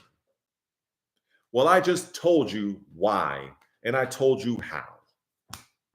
Who knows? Maybe that earned me a few subscribers, right? But it goes so deep. It literally is a cancer, literally. So now I am very curious with the election of Donald Trump as president and him, talking about he shut down a lot of these DEI programs. I'm looking to see how this is going to play out over the next, because these type of things you're not going to see change right away. It's like losing weight. I'm a personal trainer, so whenever I'm instructing people on how to lose weight, you're not going to see results in a day. It's over the course of time. So I look forward to seeing how things are going to play out in the next year, the next 3 years. Because right now, I just, a lot of what we consume, media wise, it's just so tainted with nonsense and just ridiculous bullshit that it's just sad to see. It really is. It's sad to see. Um, I mean, you can look to so many examples. Like I spoke about Assassin's Creed Shadows.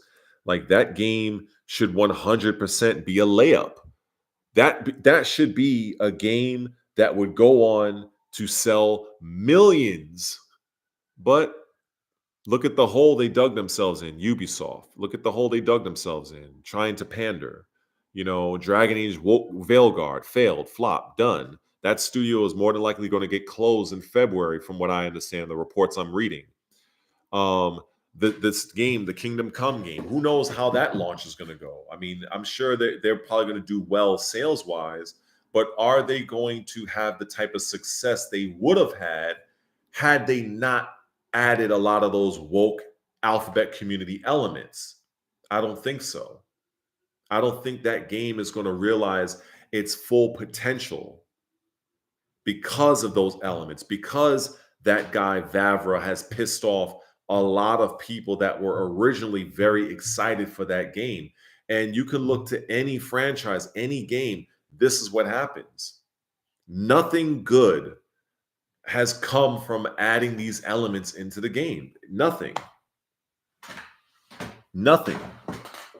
And even here, we have, a guy here, Randy Savage. He's a disgruntled individual.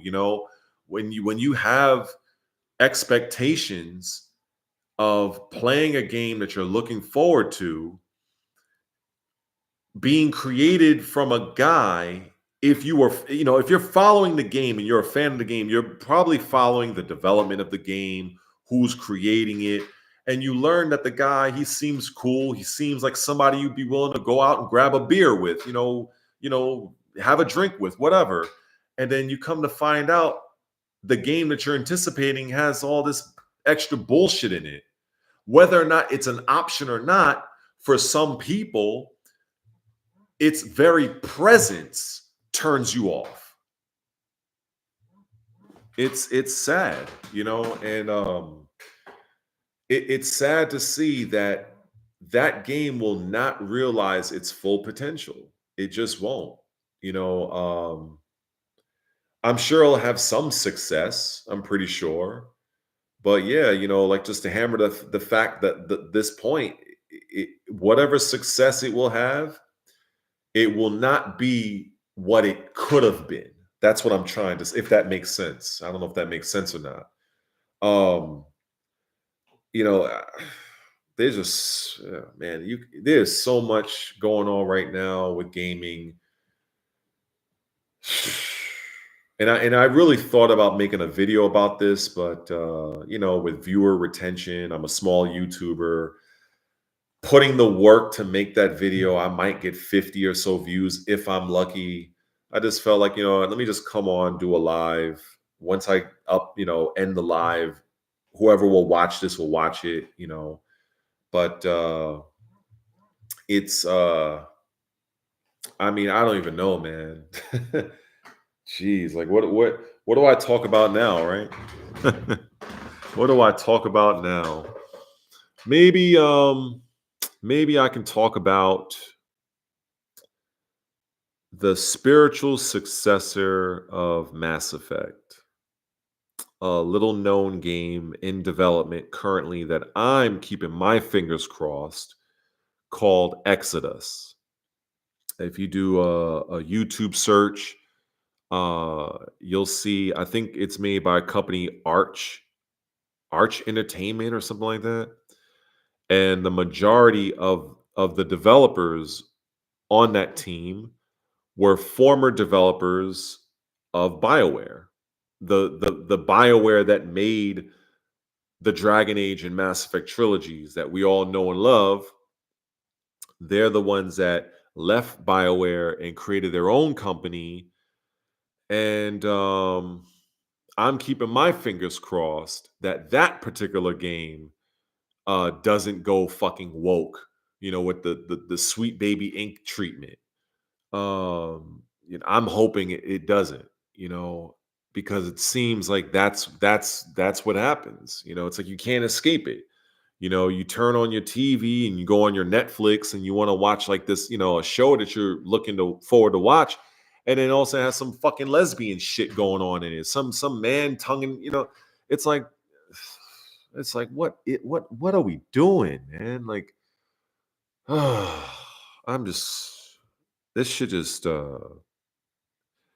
it's just annoying. It's just like, come on, man. But I don't know. I'm I would say, anybody in the chat, what are your thoughts on what's going on with this shit? You know what I'm saying? What do you want to? I feel like Cody Rhodes from WWE right now. So, what do you want to talk about?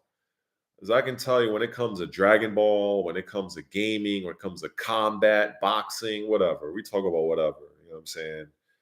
Because I don't even. I don't know how many ways I could even talk about what I just spent the last hour and 40 something minutes talking about. I really don't even know. Um, I think we can all just agree that the current climate of gaming is just, it shit is a leaf in the wind. Who knows what's going to happen? Uh, if I were to just pick something, I am a very huge Dragon Ball fan, and you know, I really don't like the direction Dragon Ball has gone, and I am not a fan of that Dragon Ball Daima bullshit. It might be good, maybe because I haven't given it a chance, maybe because I'm salty that the company has decided to not continue Dragon Ball Super. And so as a result, I get all of my Dragon Ball, my fix, so to speak, from a YouTuber by the name of Unrelent Gaming. As far as I'm concerned, that man right there is single handedly keeping my love and interest for Dragon Ball alive. His current story of, well, not the current, but the prior story of Murno. People probably gonna be like, what the fuck is this guy talking about? Um, but I'll get to Phantom Blade Zero. Let me just finish this point real quick.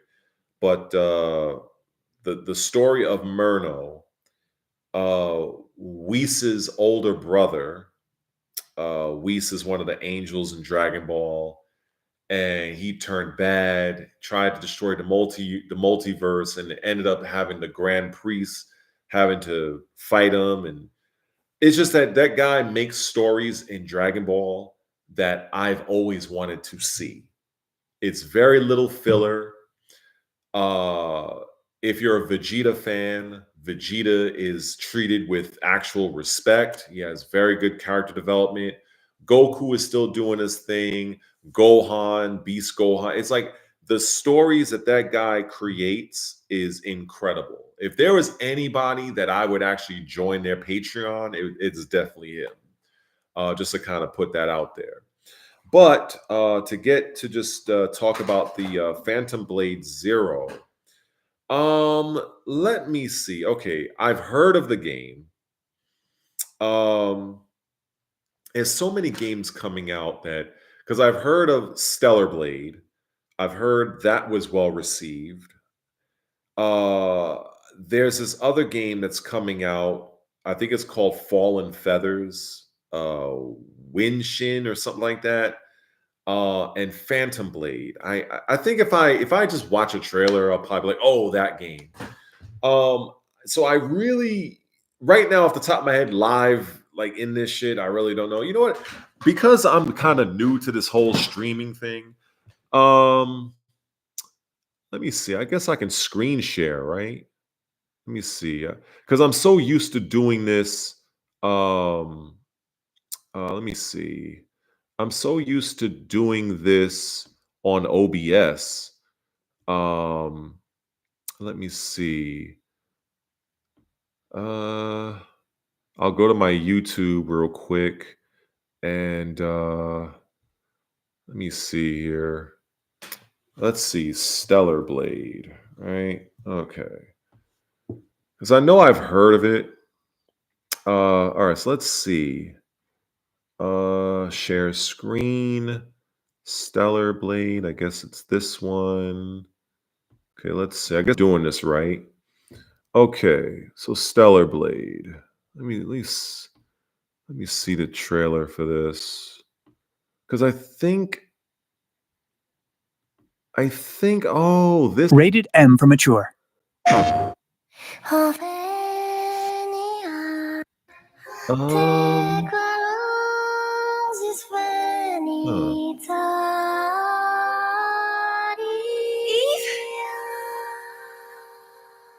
Thank you. Lily. Were you the one who sent the rescue signal? This is the largest land I've ever seen in my life. Okay. Even in the darkest times, it's always safe to bet on human survival instinct. We would like to know the truth. Yeah, this was the. Why are Oh, you so okay. worried? Oh, okay. So this game. Wait, you didn't see nothing? Really? Damn, see that's, oh my god, what the hell? All right, let me try this again. Cuz see, the thing is I'm new to this shit, right? So on the bottom of the live stream, I see my microphone, and I see a tab that says share screen. So I click share screen, and then it brings up the tabs I currently have. So let me select new tab. Okay, so if I share it, I mean, I would think you're seeing something now. I don't see the chat right now. All I see is the tab. So I'm gonna go into YouTube. Oh wait. Oh my god. This is annoying. Okay, let's try this again. All right. So all right. Okay, so let's go share screen. Okay, we go. Oh, wait a second. Okay. I How do you even do this? Okay, I'm gonna try it right. I'm gonna try it again because right now, so it says choose what to share with studio.youtube.com. The site will be able to see the contents of your screen. You're given the option of Microsoft Edge tab, window, and entire screen. So I'm selecting the tab, and I'm selecting the tab specifically. So right now I'm on YouTube, and so if you're still seeing a blank screen, right now I'm scrolling down the various trailers of the game. If you're still not seeing anything, that's kind of odd. Then I guess I'll try the other option. Let me go. Now I'm going to click back onto the live stream tab. Um, wow, that's crazy. Do you see anything now? Let me see. Um, is this how this shit works? This is so weird. But see, the thing is, um, I can't I can't do anything about it. Like I can't hold on. So I can see myself as if I was screen recording something on OBS, but I don't have any interaction with the site. So it's like it's on screen, but I don't have no interaction. Um, so what I'm about to do, this is actually good practice for me, actually. It shows how much of a noob I am when it comes to this whole thing. But so what I'm about to do is I'm going to go and click the actual tab and see if you're going to still see it while I'm through the screen. Let me see. See, I still can't I don't know how people do this. Okay, so what I'm going to do is I'm going to go to a different trailer, and I'm going to see if that show, let's say Dragon Ball Sparking Zero, whatever, right? So now it's on Dragon Ball Sparking Zero. So I don't know if people, and that's another thing, I can't see the chat because I'm on a, yeah, this is so strange. Let's see. I don't know. I don't know how people do this. Maybe you know what? Maybe that's what they do. Maybe that's how these YouTubers do it. They don't interact with the screen. Maybe it's just they just see it like this. I don't know. Like I have no fucking idea. It's something I'll just probably watch a YouTube video on and figure out how they work it. But right now, I don't know how they do this. Um, but yeah, the Stellar Blade. Um, no, I'm actually on my laptop. So yeah, so I'm on my laptop right now. So yeah, it's kind of yeah, gotta because I kind of got that was actually one of the things that I was a little nervous about, like doing this whole live stream thing, because I watch people when they're doing it, and then they're able to, I understand how to do it in OBS, right? But in this, I don't know how they do it.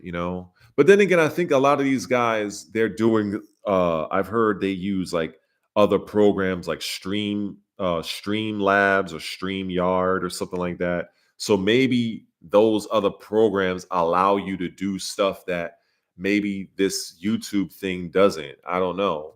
Um I have no clue. I have no clue.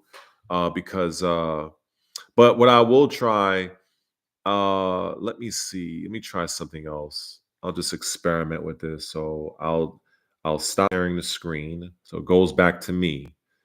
So I'll click share screen, and then it says share entire screen. So let me see how this looks. Wait, did it? Wait a second. Oh God. What the hell? Okay, maybe this is not the right way. Okay, never mind. Okay, let's get out of that one. Let's try this window one. Let's try the window option. Um, okay, so let's share one. Word, this shit does look like the Matrix, right? Jesus Christ. All right, this shit ain't working.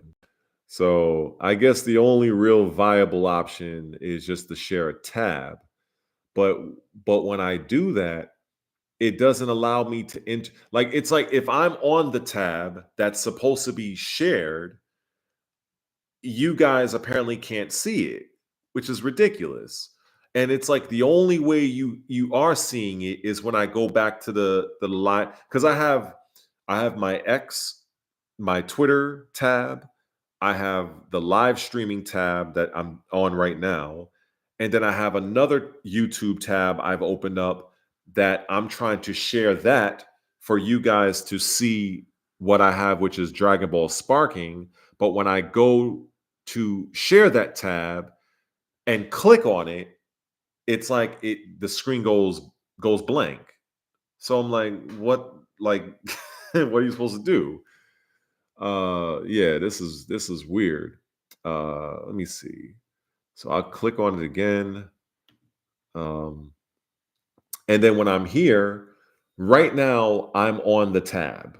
Right now I'm looking at Sparking Zero. I'm scrolling up through the tab and I don't see the chat. It's like literally it's so I don't know if maybe this YouTube thing does not allow streamers to do this sort of thing.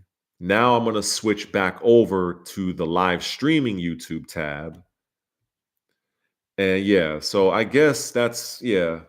So I guess the only thing that I can do is, for instance, I guess this is what I'm supposed to.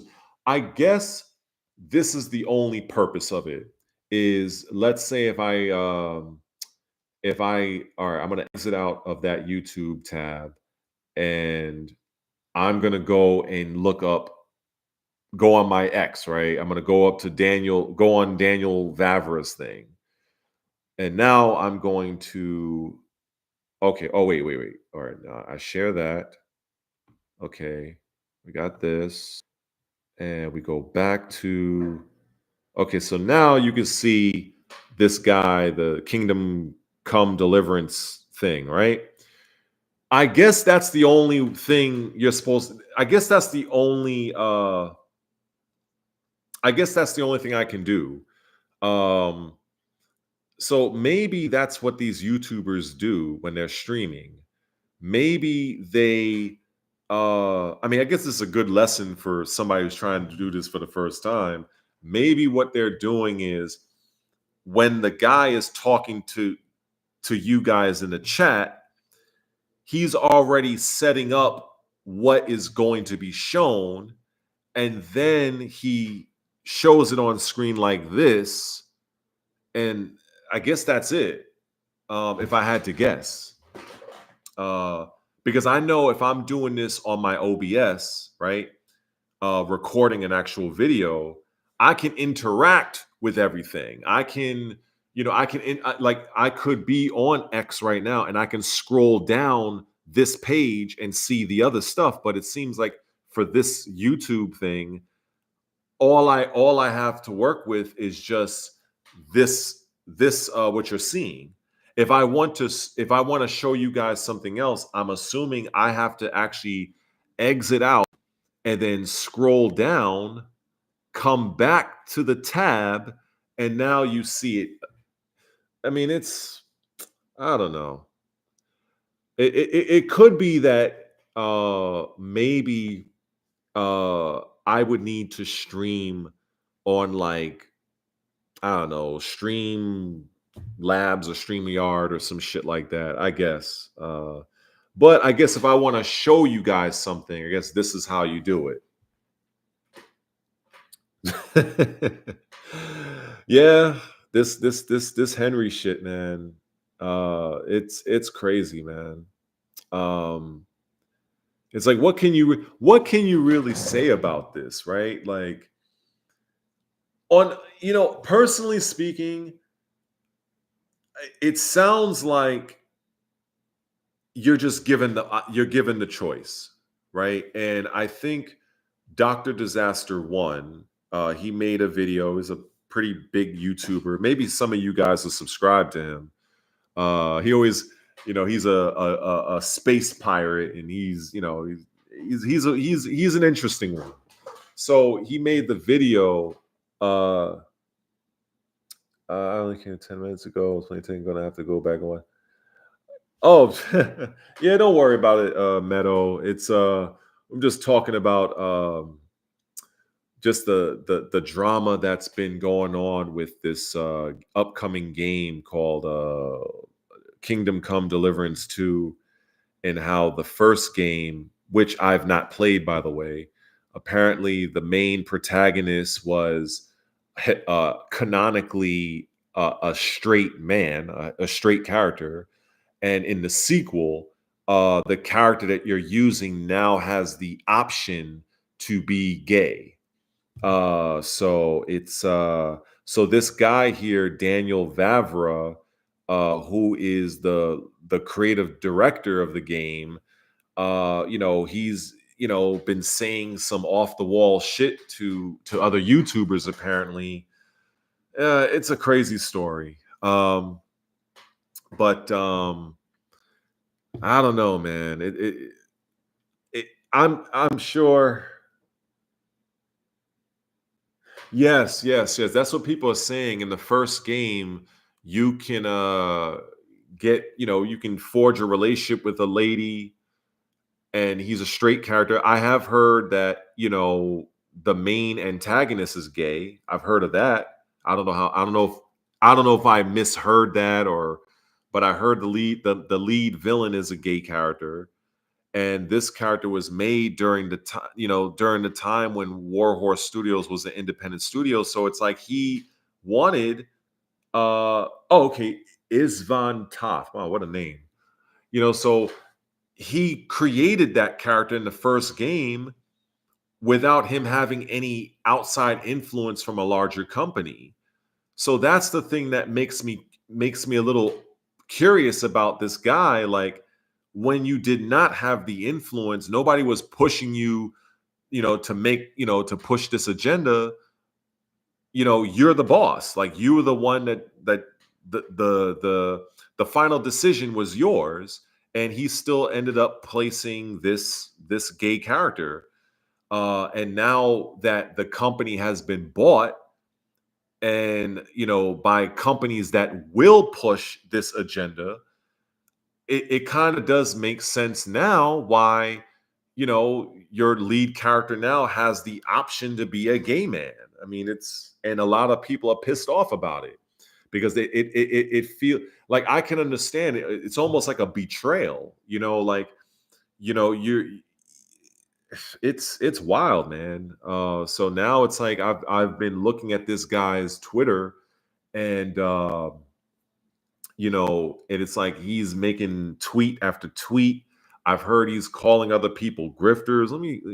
It's crazy. I actually have to switch back and forth with this. So let's see. I scroll down a little bit. Okay, so yeah, so so one of the videos I'm seeing that a lot of YouTubers are making center around this one here, where he's talking about another YouTuber, calling him a grifter. So there's a couple people making videos about that, you know and yeah, it's sad, man. Like, it's like you're torpedoing your own game. It's like you got nobody but your own self to blame.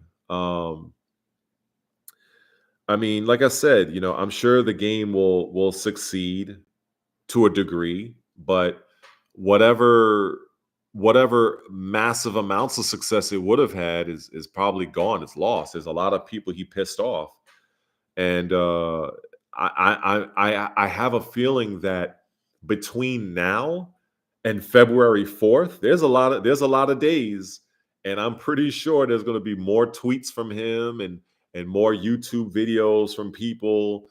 Uh, I don't know. I just feel like he's in a no-win situation. A part of me does feel a little sorry for him because you're in this position where if if you if you deny the existence of these things in the game, and when people play your game and they're going to see that you're lying, if you come out and say, yeah, I decided to add these elements, I don't agree with this, then you're going to probably piss off the company that owns you. So it's like I feel like he's in a really screwed up position. uh but then the counter argument, because I can counter myself, is he willingly put a gay villain in his first game when he was under no pressure from an outside organization to do so. So that's why I look at this story as it's very confusing to me. And it's very difficult for me to make videos on it because I don't know what side to believe. I don't know. I don't know. I just What I only know is I know how DEI and ESG works. I know that larger companies put pressure on smaller developers. I know how they do it and why they do it. So that's my lane. That's the box of information that I know that I can tell you guys 100% with conviction. But with this situation, I'm like, I don't really know. I don't really know. Yeah, like Mr. Savage is saying, he made his bed, he can lie in it. I don't even blame him. Get that bag. Facts. I mean, because I rest assured, he did get his share of money. I'm pretty sure he did. I think uh, with what I know of business, I do know that uh, if they make certain milestones sales wise, they will get maybe certain bonuses on top of whatever money he's getting. And that's how all businesses are. That's why certain companies you'll see, oh, we sold 1 million copies, or we sold this.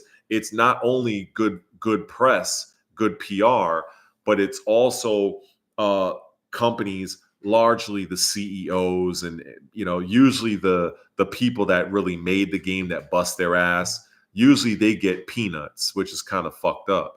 It's just crazy. But that's just how business goes. But with this thing, man, I don't know, man. It's a crazy situation. It's very crazy. But I guess I figured out the mystery of this whole YouTube app here when it comes to streaming, that it seems like I'm moving my cursor on the screen. I can't interact with what you're seeing. I have to switch to the tab. And I think when I switch to the tab, is it that the whole screen goes black? Like you don't see me, or you just don't see the contents that I'm trying to show. Because when I make the switch over to the tab, which I'm going to do right now, so with me scrolling through the Twitter feed, is it that you guys in the stream, you don't see nothing? It's just a blank screen. You don't see me waving to the camera right now, or you don't see nothing. If that's the case, that's crazy. If that's the case, that is crazy. For real. All right, so I'm gonna switch back to the live stream.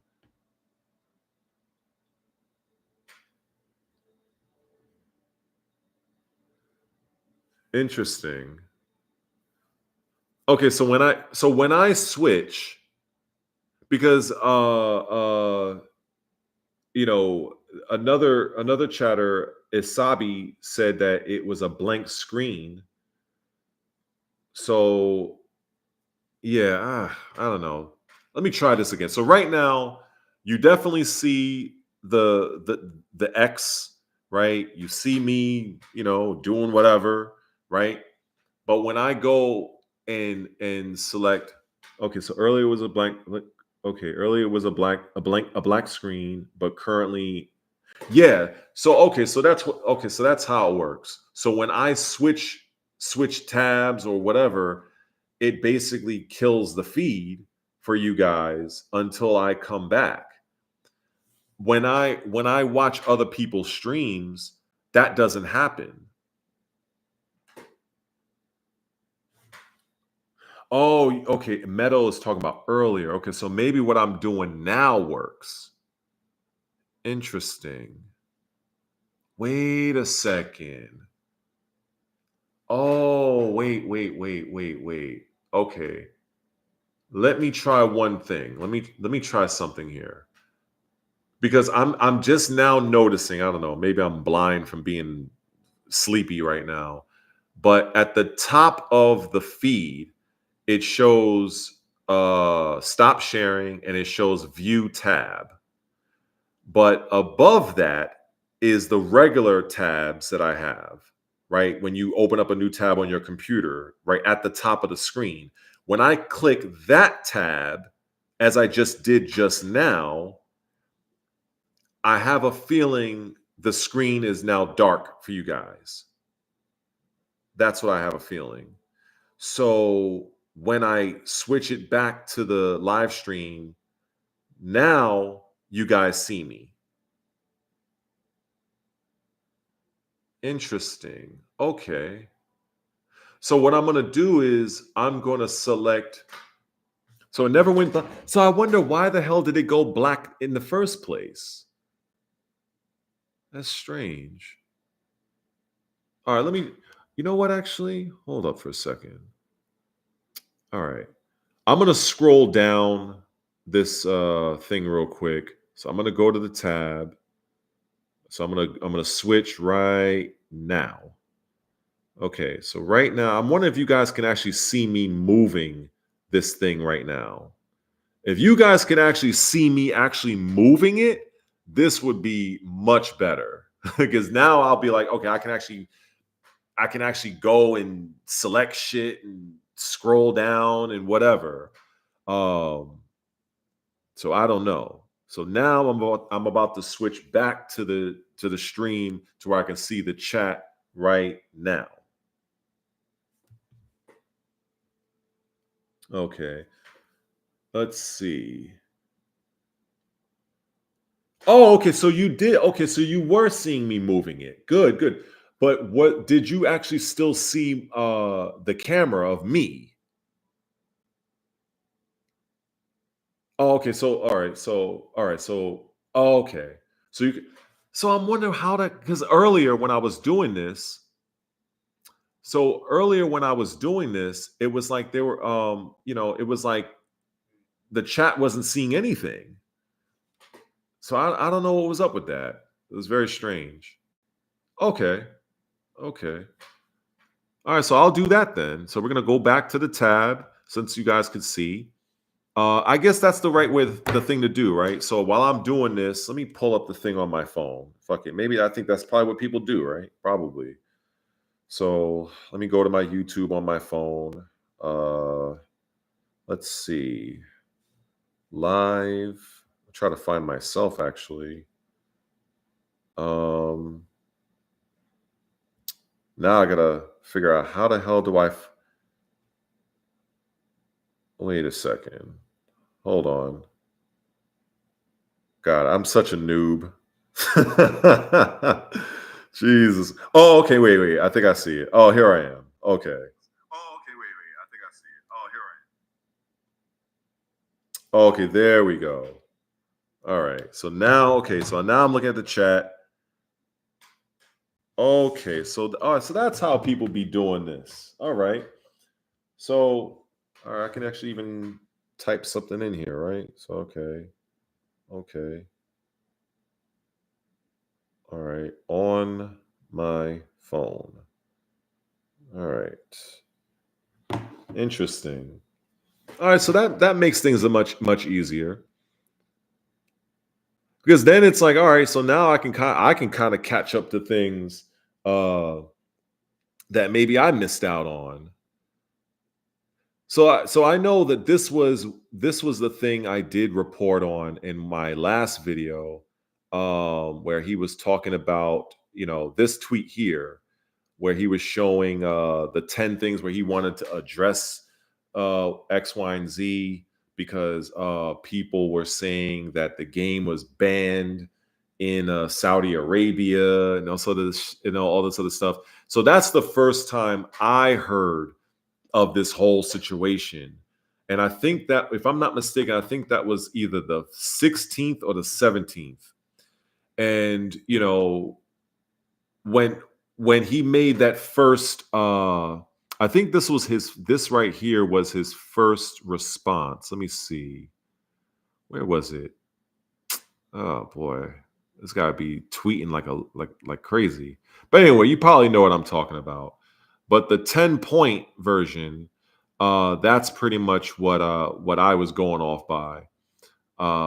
And saying, him saying that there's no skippable cutscenes.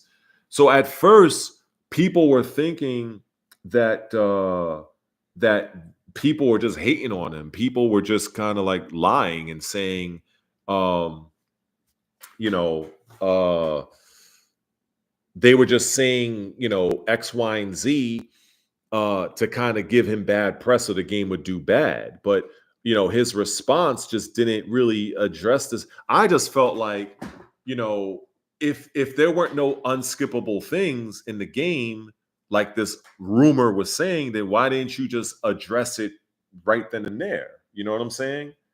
But yeah, it's just crazy to me. I'm really looking to gaming news. If it ain't okay. Yeah, I mean, Meadow, believe me, that's the thing about being a creator. It's like, do you niche down? And that's just something I'm just not interested in doing. Like, for instance, I got a guy I know very well in Little Majin, for instance. He's arguably the best king player in the United States for Tekken. And he primarily focuses on Tekken and King. You know what I'm saying? And for me, I mean, he's doing well for himself. But I just can't see myself just focusing like that. Like I cannot see myself talking about Tekken 24 hours a day, 7 days a week. Like, I just can't do it. You know what I'm saying? Um, yeah, and Ayo Richie, yeah, that's the Leo player. I just can't see myself doing it. I can limit myself to before I was focusing on gaming and fitness. I've kind of dialed back the fitness aspect, and I'm thinking about maybe starting a secondary channel just for that. But I just, I- you know, what I just have so much to say about what's going on in gaming, period. And maybe that can work to my advantage. Maybe it won't. So I know a lot of the people that subscribe to the channel, it gets a little tricky because I have people that subscribe to me earlier in the year, around summer when I was doing a lot of my fitness content, and now I've been doing more so gaming. Am I to expect that the people that subbed for me talking about the benefits of walking, how to effectively do pull-ups, how to achieve your first pull-up, stuff like that, what are they really watching my gaming stuff? I don't know. if I made, like, for instance, I made a video talking about, I made a few videos talking about Raven, about how he's the worst character in Tekken 8, yada, yada, yada. That video surprisingly got, like, I don't know, like 700 views. That's awesome for a small channel like me. But when I talked about, well, actually, the first video I mentioned, I talked about Kingdom Come Deliverance. I believe that video has, I think, about 200 or so views now. And then when I made the follow-up video, it's about maybe, so it's just weird how, you can be up one day and down the next. So I can see the benefit of niching down. I can definitely see that. But I do, when I see other channels having success, pretty much talking about whatever, it gives me inspiration that, maybe I can be one of those channels as well, where people would show up and, support me, not because I'm playing Tekken or playing Raven, but because maybe they just want to hear what I have to say about a particular something. I know that that might cause me to grow slower, but I feel like overall that will help me stay in the game longer, because I don't want to burn myself out talking about one thing day in and day out. Like, I mean, like, even with Raven, I mean, there's so many things I can talk about with that character. Now, when I look at other YouTube creators like Raven, for instance, Immortal Soul, he's a pretty good content creator for Tekken, and more Raven centric. Um, it can be done, but I just don't feel it in me to do that. You know what I'm saying? So I'll talk about Tekken here and there. I'll talk about Virtua Fighter as it comes up. You know what I'm saying? Because I feel like if I'm not really into it, I feel, you guys are probably, pick up on that. You feel me? It's like I'm just going through the motions, like, oh, I'm gonna do another fucking Raven video. Oh God, here we go. And you know what I mean? So, but yeah, definitely your advice is sound. You do what you like, don't force subject. Exactly. You know what I'm saying? But I feel that there's more than one way to skin a cat. I mean, at the end of the day, it is called YouTube. You know what I'm saying? And I had this premise. It's kind of silly, right? Because I love science fiction. I almost look at YouTube as sort of like this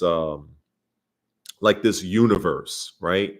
You have all these different channels talking about everything under the sun. And your own YouTube channel is like a planet, right? It's like your own planet. So stick with me on this one.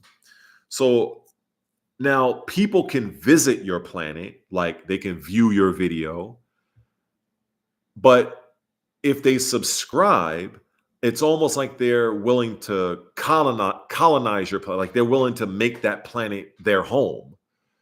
That's kind of like in a weird way of how I look at YouTube. It's kind of how I look at it, because in YouTube you have so many different planets out there. If you have your own channel, right, your channel, your planet, has this type of environment. You speak about these type of subjects, right? Maybe you talk about cars, you talk about Dragon Ball, maybe you talk about PlayStation only.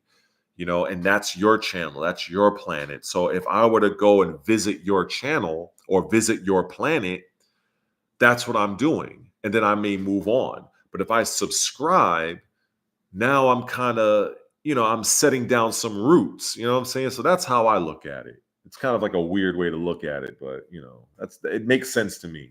you know. But man, oh man. Well, I'm happy I'm not the only one, because I was thinking maybe I'm talking some craziness right now. you know, there's so many ways you can look at it, right? It's like you said, selectable cable. You get the channels you want. You know what? That actually is also a very good way of looking at it, because I have my own channels that I select.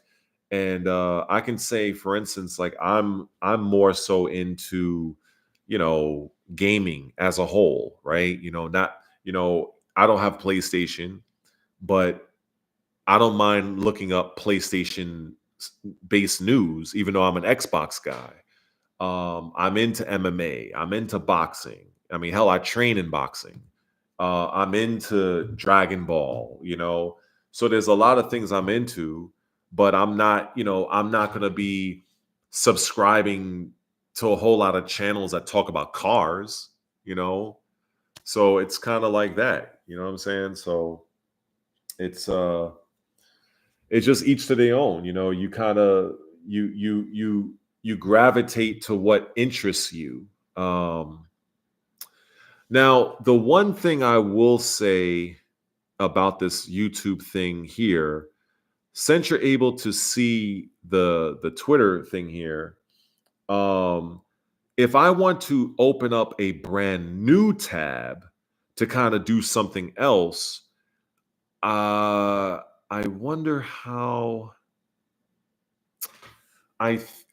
because I think if I go and select, let me see, if I go and select this, if I still move around, okay, so now I guess it's not, wait, is it still showing?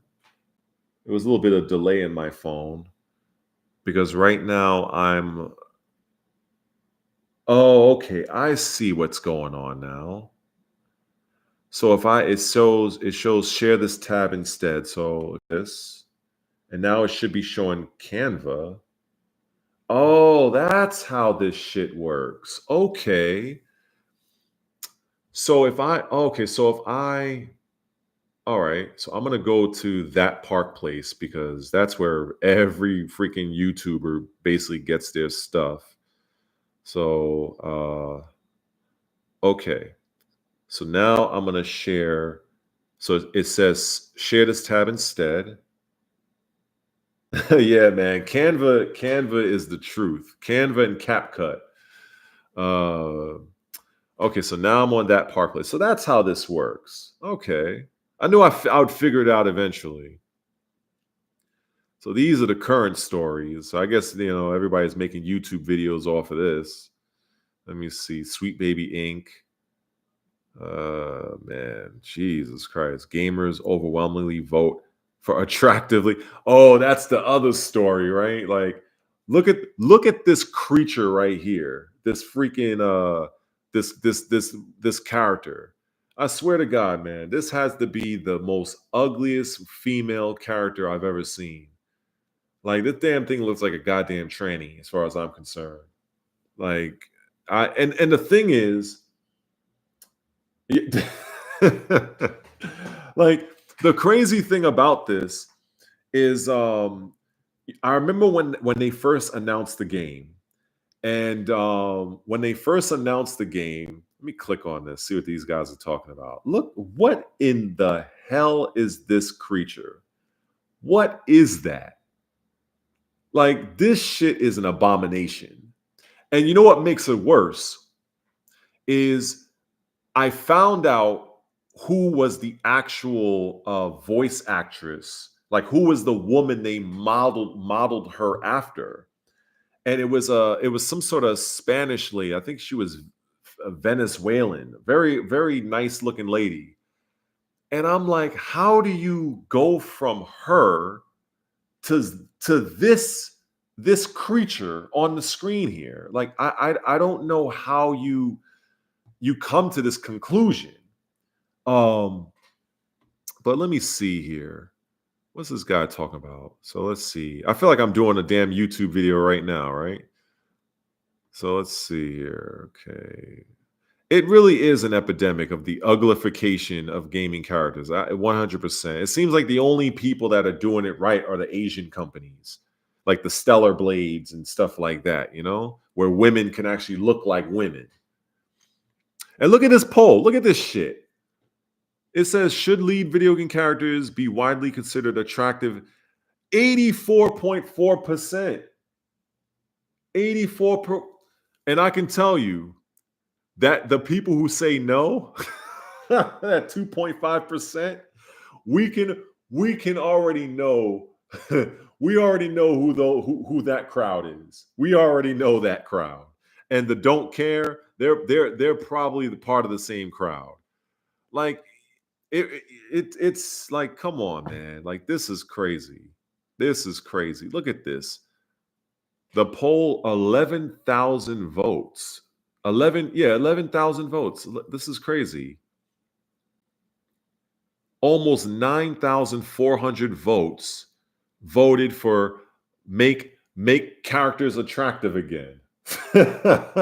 like like this is insane, man. The response from players reinforces the sentiment that gaming should offer escapism and aspiration, whether it's stepping into the shoes of a heroic adventure or navigating the galaxy as a daring space captain. Players want their avatars to be aspirational and engaging, qualities often associated with attractive and well-designed characters. Yes. Yes. Amen. Yes. I'm telling you, man, like, look, I understand, obese, people exist. People are overweight. They've literally ate themselves into oblivion. Believe me, I deal with it as a personal trainer. You know what I'm saying? Trying to get people back on the right path, trying to have a better relationship with food. Because a lot of times, as a personal trainer, anybody can tell you, oh, just do this exercise, do that exercise. But for the most part, people are failing outside of the gym. It's what you do for that 22 or 20 feet, 20, the 20-ish hours you spent not being in the gym. That is what really counts. How you recover from a workout, what you're putting in your body. That's what happens. And then people in this country, especially America, we have an obese epidemic here, and based on all of the nonsensical foods. And this is part of another reason why I love that Trump has taken office. Not to get too political here, and bringing in and Robert Kennedy, and already taking out a lot of the poisonous bullshit that's in our foods and drink to basically make us healthy again. And it's just this pushing of not only mental illness, but uglification, and even beyond that, obesity, and just like this whole fat shaming. No, fuck that. Like, you should be ashamed that you let yourself go to this point, unless you're on some sort of meds that cause you to gain that weight or whatever. But even then, I just feel like, look, if you don't want to take care of yourself, if you don't value yourself, there's something wrong there. You only have one life to live. You only have one body, and these are the two things that you should really take seriously. Fuck the video games, fuck the politics. You need to take care of you, because it doesn't matter what games you're playing or want to play, who you believe in, politically wise. If you are bedridden and you are at death's door because you did not treat your body the right way, that's on you, as far as I'm concerned. And anyway, that's just kind of getting off on a damn tangent here, but I feel very strongly about that. You know what I'm saying? Because I there's so many times I see people that are struggling with weight, and I respect those that I've seen in the gym that are overweight, and they're on the treadmill and they're doing what they got to do. And I know they must feel some sort of way. They probably feel people staring at them, laughing at them. And sometimes when I'm in the gym, I don't even know some of them. It could be man or woman. I'll go up to them and be like, look, you know what? I just want to let you know, I don't know you, but I want to let you know that I respect your effort. I respect that you're actually in here doing your thing. And if you ever have any kind of questions, whatever you have to ask, I'm here. And I mean that shit. And I've always been that way. And I just, I don't like to see people suffer needlessly. You know what I'm saying? Like, a lot of people that just die for obesity, like, that is one of the easiest things to prevent.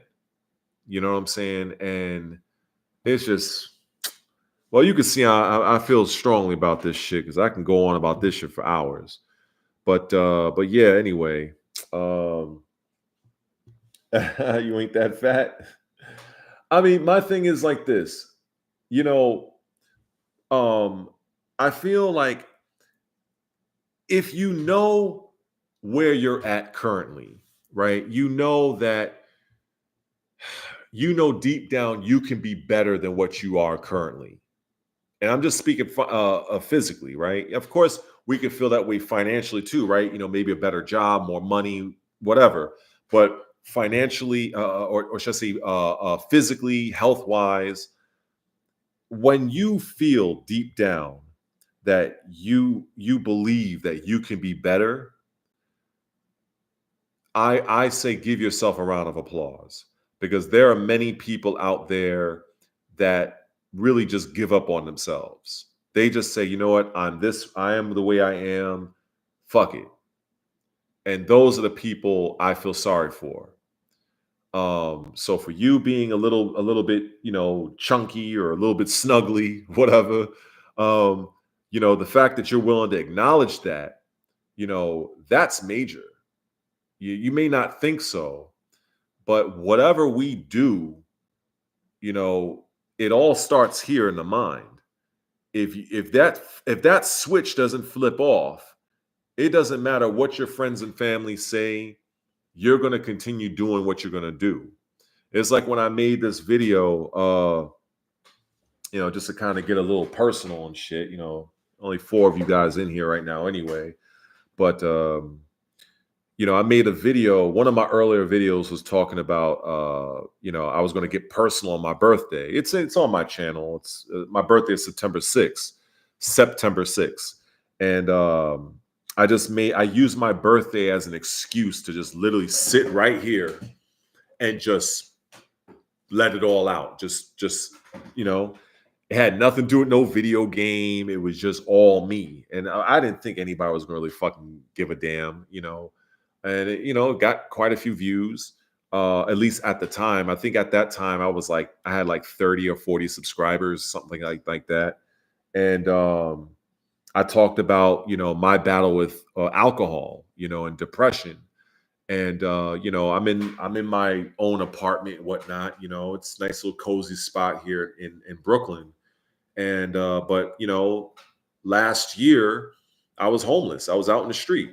You know what I'm saying? And I came a long way, and I went through the shelter system. I think I made a video about that, if I'm not, or I think I added elements of it. And there are times I thought I wanted to give up. And I had in 2015, I had an amazing woman that I let go for really stupid reasons. And even after the fact, she allowed me to stay. And then I got depressed, and I just started looking, I just started looking forward to my next bottle. And shit was real. I went up to 287 pounds. Now I'm 6'5", and I was 287 pounds, and I didn't even realize how bad I was. I didn't realize how significant, I had gone. The path that it was just wild, and it was like I felt like I had to make a change. And even though I had people around me, telling me, "Oh, you should do this, you should do that," I would nod and be like, "Yeah, you're right." And then what ends up happening? I just literally I continued to do what I was doing. And eventually, I pushed my angel away, because she was an angel of a woman. And she's that type of woman that is one of one, and I'm convinced that more than likely I'm probably gonna, I don't want to say it actually, but you only come across so many good women in your life. And with me being 44 at this time, I don't know, man. I don't know. But yeah, I realized depression, having gone through it, is really all depression really is that you stop doing the things that once brought you happiness, that once brought you joy. If going to the gym made you happy, you stopped. If playing video games made you happy, you stopped.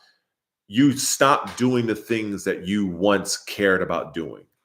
That's what I feel depression to be. And alcohol was just me.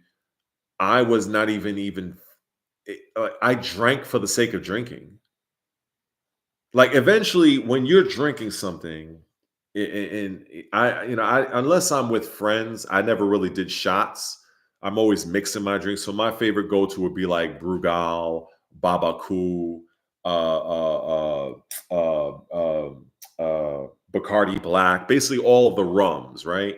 Different islands of rum, and I would just mix a few shots with Arizona iced tea, and that was it for me. Like that's all I needed.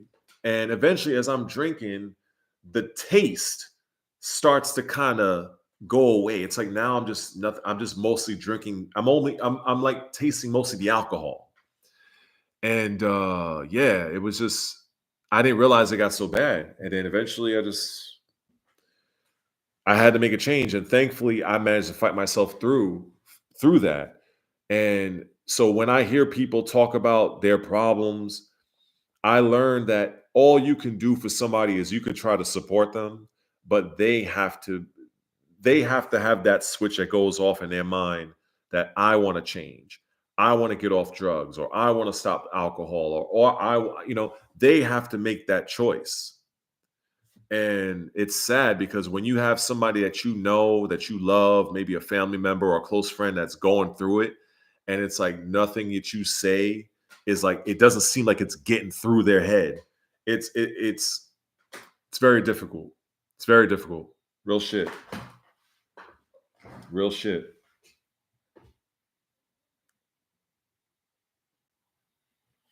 That's the point. Yeah, yeah. That's what. Yeah, to you, it's like you can't find the joy anymore in things you used to enjoy. Yeah. That actually sounds better than how I put it. That's pretty much what it is. Yeah, you know, depression is the worst. Believe me. Yeah, and yes, I was 6'5". Well, I am 6'5", and you're like the opposite. What are you, Meadow? You 5'6", man. Well, hey, if nothing else, Meadow, you would be potentially a great bodybuilder, a great running back, and a point guard. I'd say that. Me, I'd probably be a damn. If I still played basketball, I'd probably be a two guard, or I'd be a great fighter because I have long limbs. So, but that ship has sailed already. Yeah, let me see. Observing policing negative is important. They creep up. Yeah, it is. It can be a feedback loop because it's just something that it's just very difficult. Um, it's very, very difficult to sometimes you just don't realize that you're that far gone. You just don't realize it. But I don't know. I don't want to talk about all this doom and gloom. Let me see. But hey, at least the positive thing. Oh, here we go. Some Kingdom Come news. Look at that. Even though this is on the 20th, director confirms divisive content, defense controversial romance options. Let me just for shits and giggles, let me go through this real quick. Let me see. I don't know if this is his gay lover. I don't really know. I'm not really too sure. Let me see. Yeah, after rumors last week, Kingdom Come was banned in Kingdom Saudi Arabia for unskippable pride-centric romance scenes. Oh, okay. All right. So, okay. All right. I remember. This is the article I used for one of my videos. I remember that. And then he kind of was going off and saying there are no unskippable cutscenes in our game. Anybody claims otherwise never played them. Oh boy. I definitely look forward to seeing how this game goes. I really do. This definitely this is going to be entertaining. Uh it does look interesting when I look at the playthrough and and whatnot. It does look interesting. Uh, but I don't know, man. I don't know. Let me see. Maybe I could watch a little playthrough of this right now, actually. Let me see. Because I think he put up a what is it? Okay, Kingdom Come Deliverance 2. Right now I'm on YouTube looking up a video real quick. So he has a trailer, a roadmap trailer. I'm pretty sure all you guys probably seen that already, more than likely. I know I haven't. I haven't seen this at all, actually. Um, Let me see. So it says share this club. Let me see. Share that. I guess it's being shown now. Yep. Okay. Let's see. Peggy 18.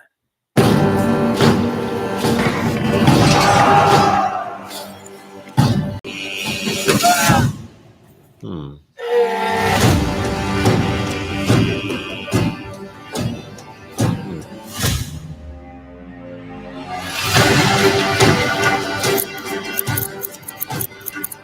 That's a feature to go in a barber?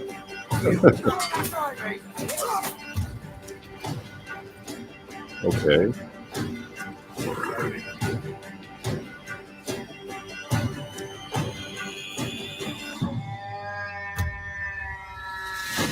Oh, okay.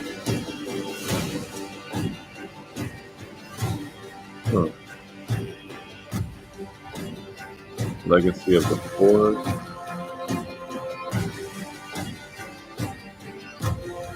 Huh.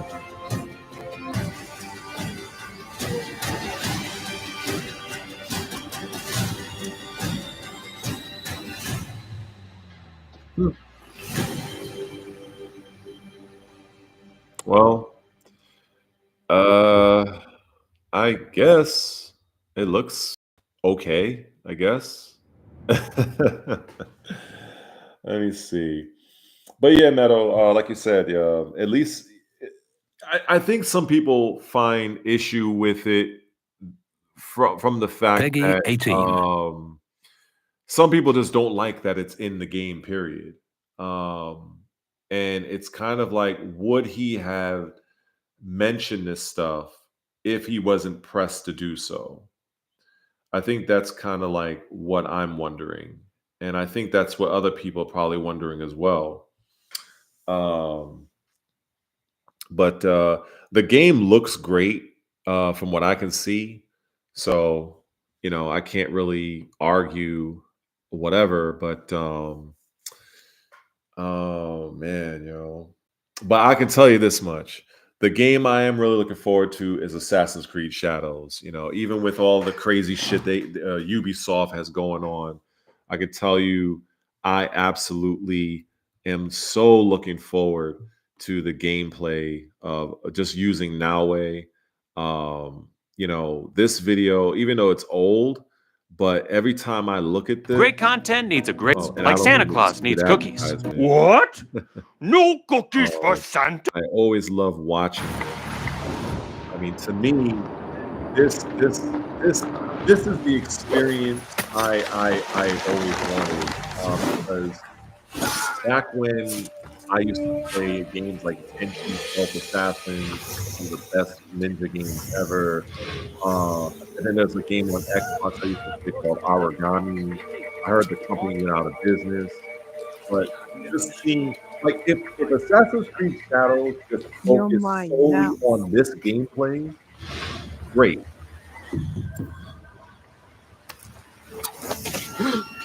Who did that?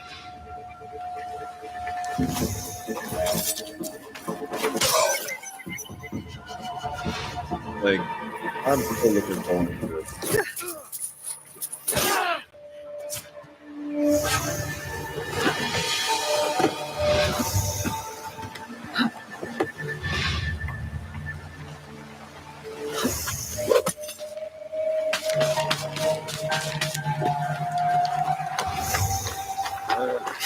Hayashi cannot seem to say it to your face.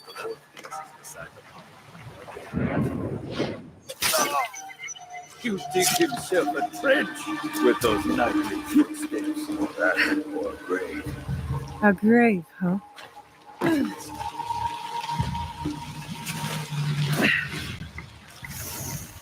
I can tell you right now, if I really wish that what's his name? Ubisoft, right? I really wish that they would just focus on that.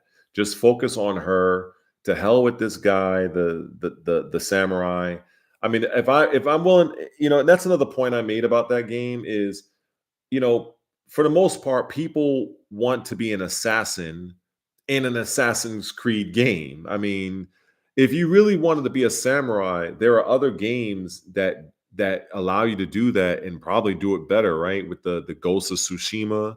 I've never played because I don't have a PlayStation, but I've heard mostly good things about the game.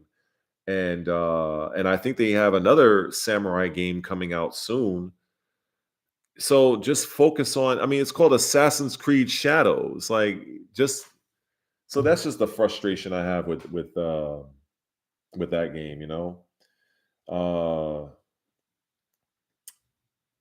Yeah, they refunded after they delayed the game. I guess I'll keep playing it actually. I guess they refunded it after the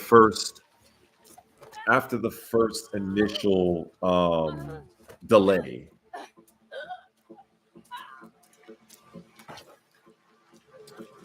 Phantom Blade.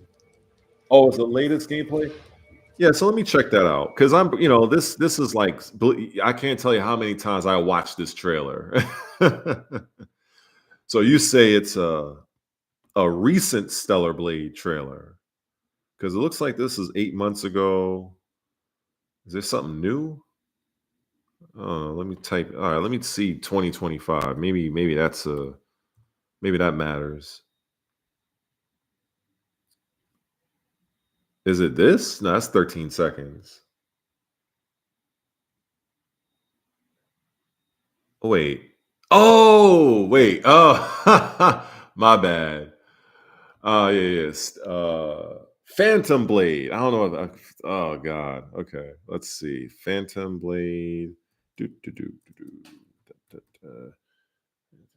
Let's see. Oh, it's like Sekiro. Oh yes. Okay. This is the other samurai game I was referencing, but I forgot what the name of it was. Okay. Did this game come out? Because I see trailers for 7 months ago, a year ago. So this game come out already? I mean, it looks like it's only a PlayStation thing, but let me see. Newest trailer is 19. Oh, it's not out yet? Okay, let's see. It's 2025. Should be something here for that. Oh, this must be what you're talking about. Okay. All right, we got full screen this one.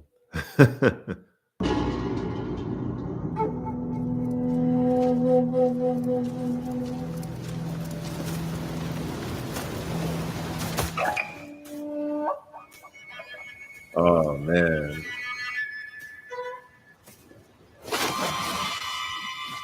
Damn.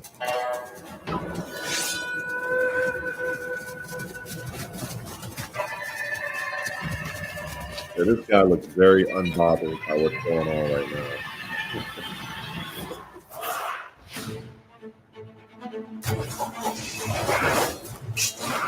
What?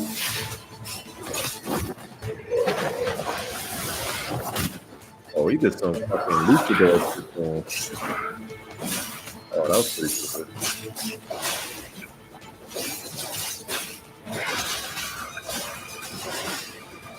Interesting.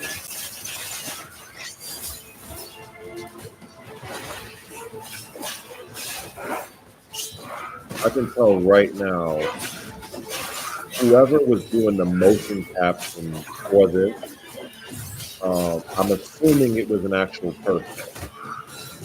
And whoever it was, they got to do the movements here is very, very impressive. It's very fluid.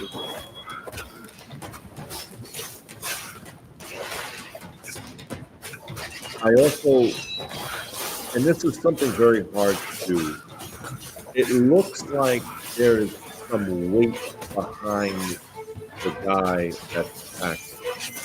Like some games, it looks like it doesn't look like your character is really connected to the ground. And it has a very floaty type feel to it. This one looks like it's more grounded.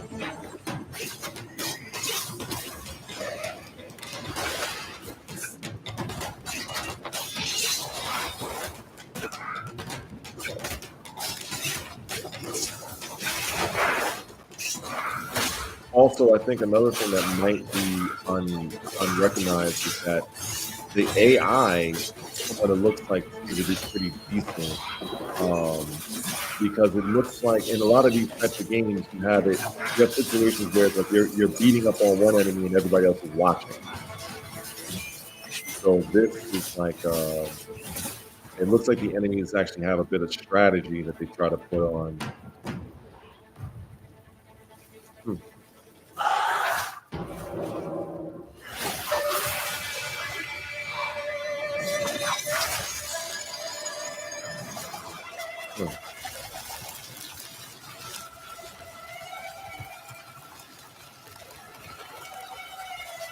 What the hell?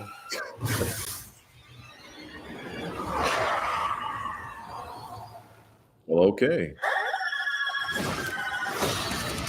Okay, this is different. I don't think I've ever seen something like this before. And I've seen a lot. I definitely give them an A for originality here.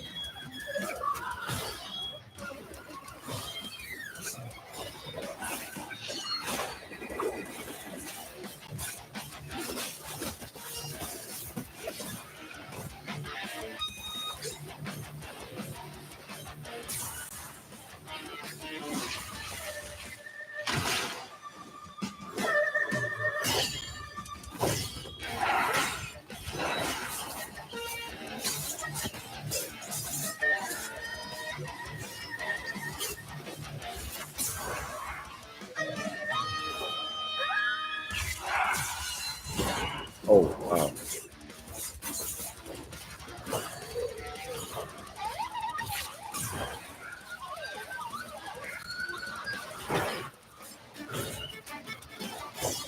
This is really something. I don't know what difficulty this demo is on, but I can see if this was like on a very high difficulty setting, this shit might be a little bit frustrating.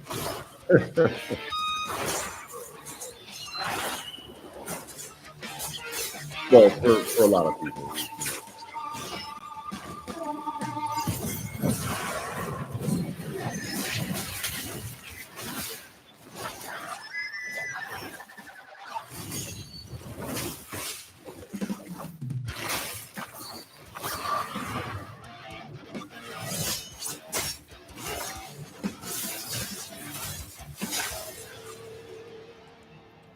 Wow.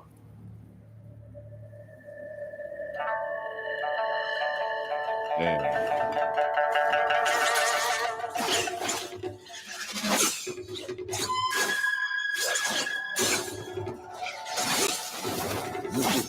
I'm gonna have to like really research this game because I want to see.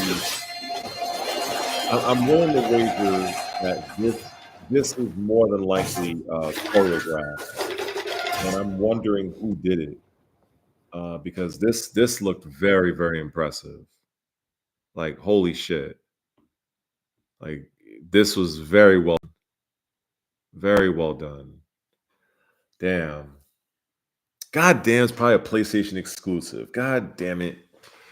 us Xbox folk, we gotta take what we can get. But nah, I'm just joking. It's all good. I'm satisfied with a few things we get. But yeah, that was very impressive. I will definitely be looking at this a few more times. Um, but I think this game has been in development for quite a while because the initial trailers were some time ago. Um, yeah, it looks badass. Um, it's kind of like I'll just probably watch the gameplay. I'll probably give somebody's channel like hours and hours of watch time. Because that's what I did when God of War came out for PlayStation. I just watched the whole. I just like somebody had it to where it was only the cutscenes. I just watched the whole shit, and I did the same thing with Final Fantasy 16 because with Clive being released for Tekken 8. I was like, let me see what this game was all about. Final Fantasy 16 because it's only on PlayStation. Uh, but yeah, to your point, bro. Asabi, Fable was one of those games where it was very, very well received, especially the first game. I never played the third game, but I did play the second. But the first was most people's favorite. I heard rumors that Microsoft was going to come out with a newer version, but it just hasn't happened. But speaking of Microsoft, there is something they have going on for tomorrow, actually. I'm definitely going to be looking at that. And I guess what I'll also do is I am going to also, I was actually trying to find it actually. It's a developer direct or something. Yeah, yeah, I'm definitely gonna be watching that. And I figured, shit, I might as well just stream it, right? I might as well, since I'm kind of figuring out how to do this thing. Um, Let me see. So, yeah, I heard that the Switch. I mean, I was never. I started off with Nintendo as a kid growing up, but I just don't like the direction. And I just feel like Nintendo has so much money and they just keep putting out systems that are just technologically inferior. And, it is what it is, it is what it is. Microsoft, pretty much what they're doing. In fact, okay, I found what I wanted to share. Let me see. Let me close that out. I'll close this out. So I'll share this task. So this is what they have going on right here. Now, usually when they do this sort of thing, they usually have a few special surprises. So um you know what? I will wager that the Switch 2 should be powerful enough to at least run current gen games. But I don't know much about Nintendo Switch 2. I honestly don't care about it because I just feel Nintendo, they just nickel and dime their audience, their consumers. I don't feel that they give them enough value. And that's just my opinion. I think Microsoft does a far better job of that. Sony is just super popular. But when it comes to Microsoft, I just feel they just do a better job at pushing the envelope. But that's an argument for another day, I guess. But I know one of the things that people are really looking for. Uh, well, I will stream it. I will stream it. I've never streamed an event like this, so I'll do it. Why not? I'm gonna be watching it anyway, so I might as well. Let me see. It comes on 7 o'clock my time because I'm in New York, so it'll be 7 o'clock. It'll be right now, actually. I guess. Oh, no. Wait, that's not 7 o'clock. That's 1 p.m. Oh, okay. Yeah, the lettering was so small. Let me click on it here. Let me see. Uh, let's see. Okay, it's 1 p.m. Okay, so it's 10 o'clock West Coast, 1 p.m. East Coast. Okay, so that's what I'll do. Yeah, so I'll definitely stream this. You know, helps me with the watch time, right?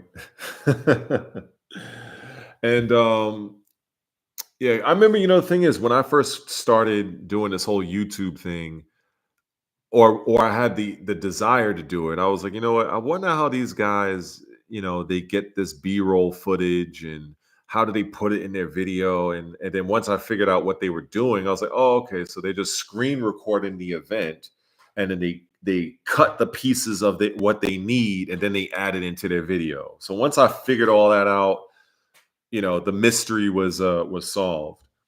But I think the heavy hitter for this thing right here is the Doom, the Doom, the new Doom game that's coming out. Let me see here, the Doom Dark Ages. That's what it is. In fact, they probably have I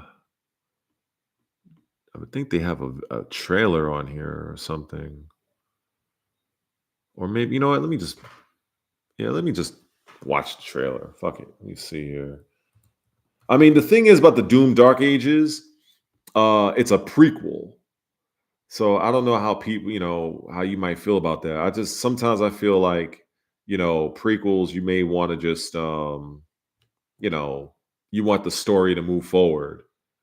You know what I'm saying?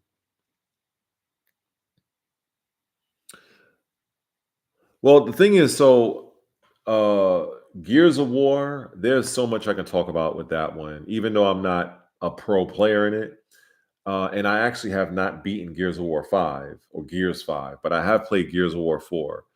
And what they're deciding to, the route that they're taking, I know exactly why, or I have a pretty compelling argument as to why I feel they're going that direction. And to you, Meadow, I think, yeah, 2006, 2007, shit, you've been at this for a hot minute. So you were definitely an OG on this front. I'm still figuring it out, but I think I'm doing fine. I'll learn and get better. Um, but yeah, let me see. I haven't watched this in a while. This is 7 months old, but oh, fuck it.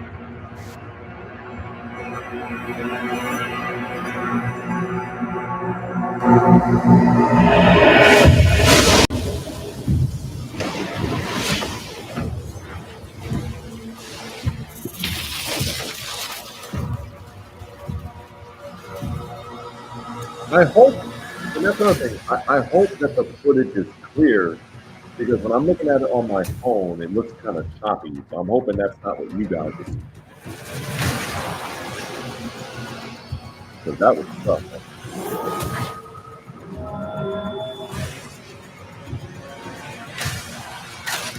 This game was badass. You know this guy don't fuck around. This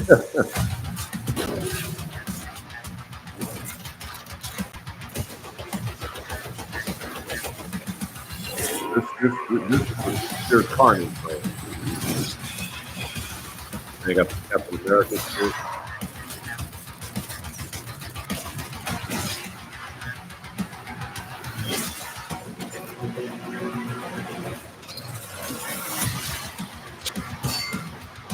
Oh wow. Oh. Okay, so you can parry stuff and stun the enemy.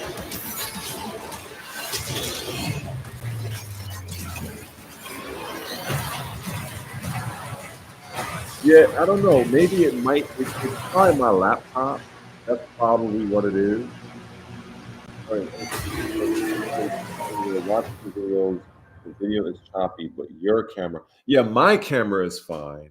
But what about the what I'm showing, like the trailer that you just saw? Was that fine, or was that kind of choppy? That's kind of what I'm wondering. Let me see. Yeah, when you're watching videos, the video is choppy, but your camera is fine. Huh. Yeah, I'm kind of wondering that. But it's probably, if I had to guess, I mean, my laptop isn't like the most powerful. Like my laptop is like a 1080p laptop, 60 FPS or whatnot. Yeah, probably. I mean, I guess I'll see. Maybe I have too many tabs open. I don't know. Or who knows? Who really knows? The only thing I can say is that my laptop is not no high grade thing, Um, yeah, so I don't know. I guess I'll see. But I'm definitely gonna do this, and if it's really that screwed up, then I'll just probably, I'll do something else or whatnot. Yeah, man. But I don't know, man. I'm about to get up out of here because I need to get some food. My mouth is dry as the Mojave Desert. I hope all of you guys do well for the rest of the night, and I appreciate you guys tuning in and whatnot. And I guess I'll do this again. It's gonna be crazy when this is uploaded to YouTube and people who probably are watching this for the first time, they're gonna be like, yo, what the hell was this guy going on about? Yeah, it's gonna be wild. But yeah, man. Um, but I'll say this. I know of other anime, but Dragon Ball was kind of like my thing, you know. But yeah, Dragon Ball is pretty much the real deal. Yo, so Randy Savage, thanks, man. Meadow, appreciate it. Isabi, Dragon Ball for me, but I won't even consider myself like a drag. I won't even consider myself a true anime fan because I only really watch Dragon Ball, so I don't want to claim that. But if it's interesting, I'll give it a watch. I'm pretty open when it comes to anime. I'll give it a try. But yeah, man. Take care, all of y'all, and thanks for tuning in, man. Definitely appreciate it. And I guess I'll be on to the next one. Oh boy. All right, all right. Let's close this down, get some food, and just relax. Maybe I'll play some Tekken. I don't really know. Just relax, do something, or see what's going on in the news. Anyway, take care, y'all. Peace.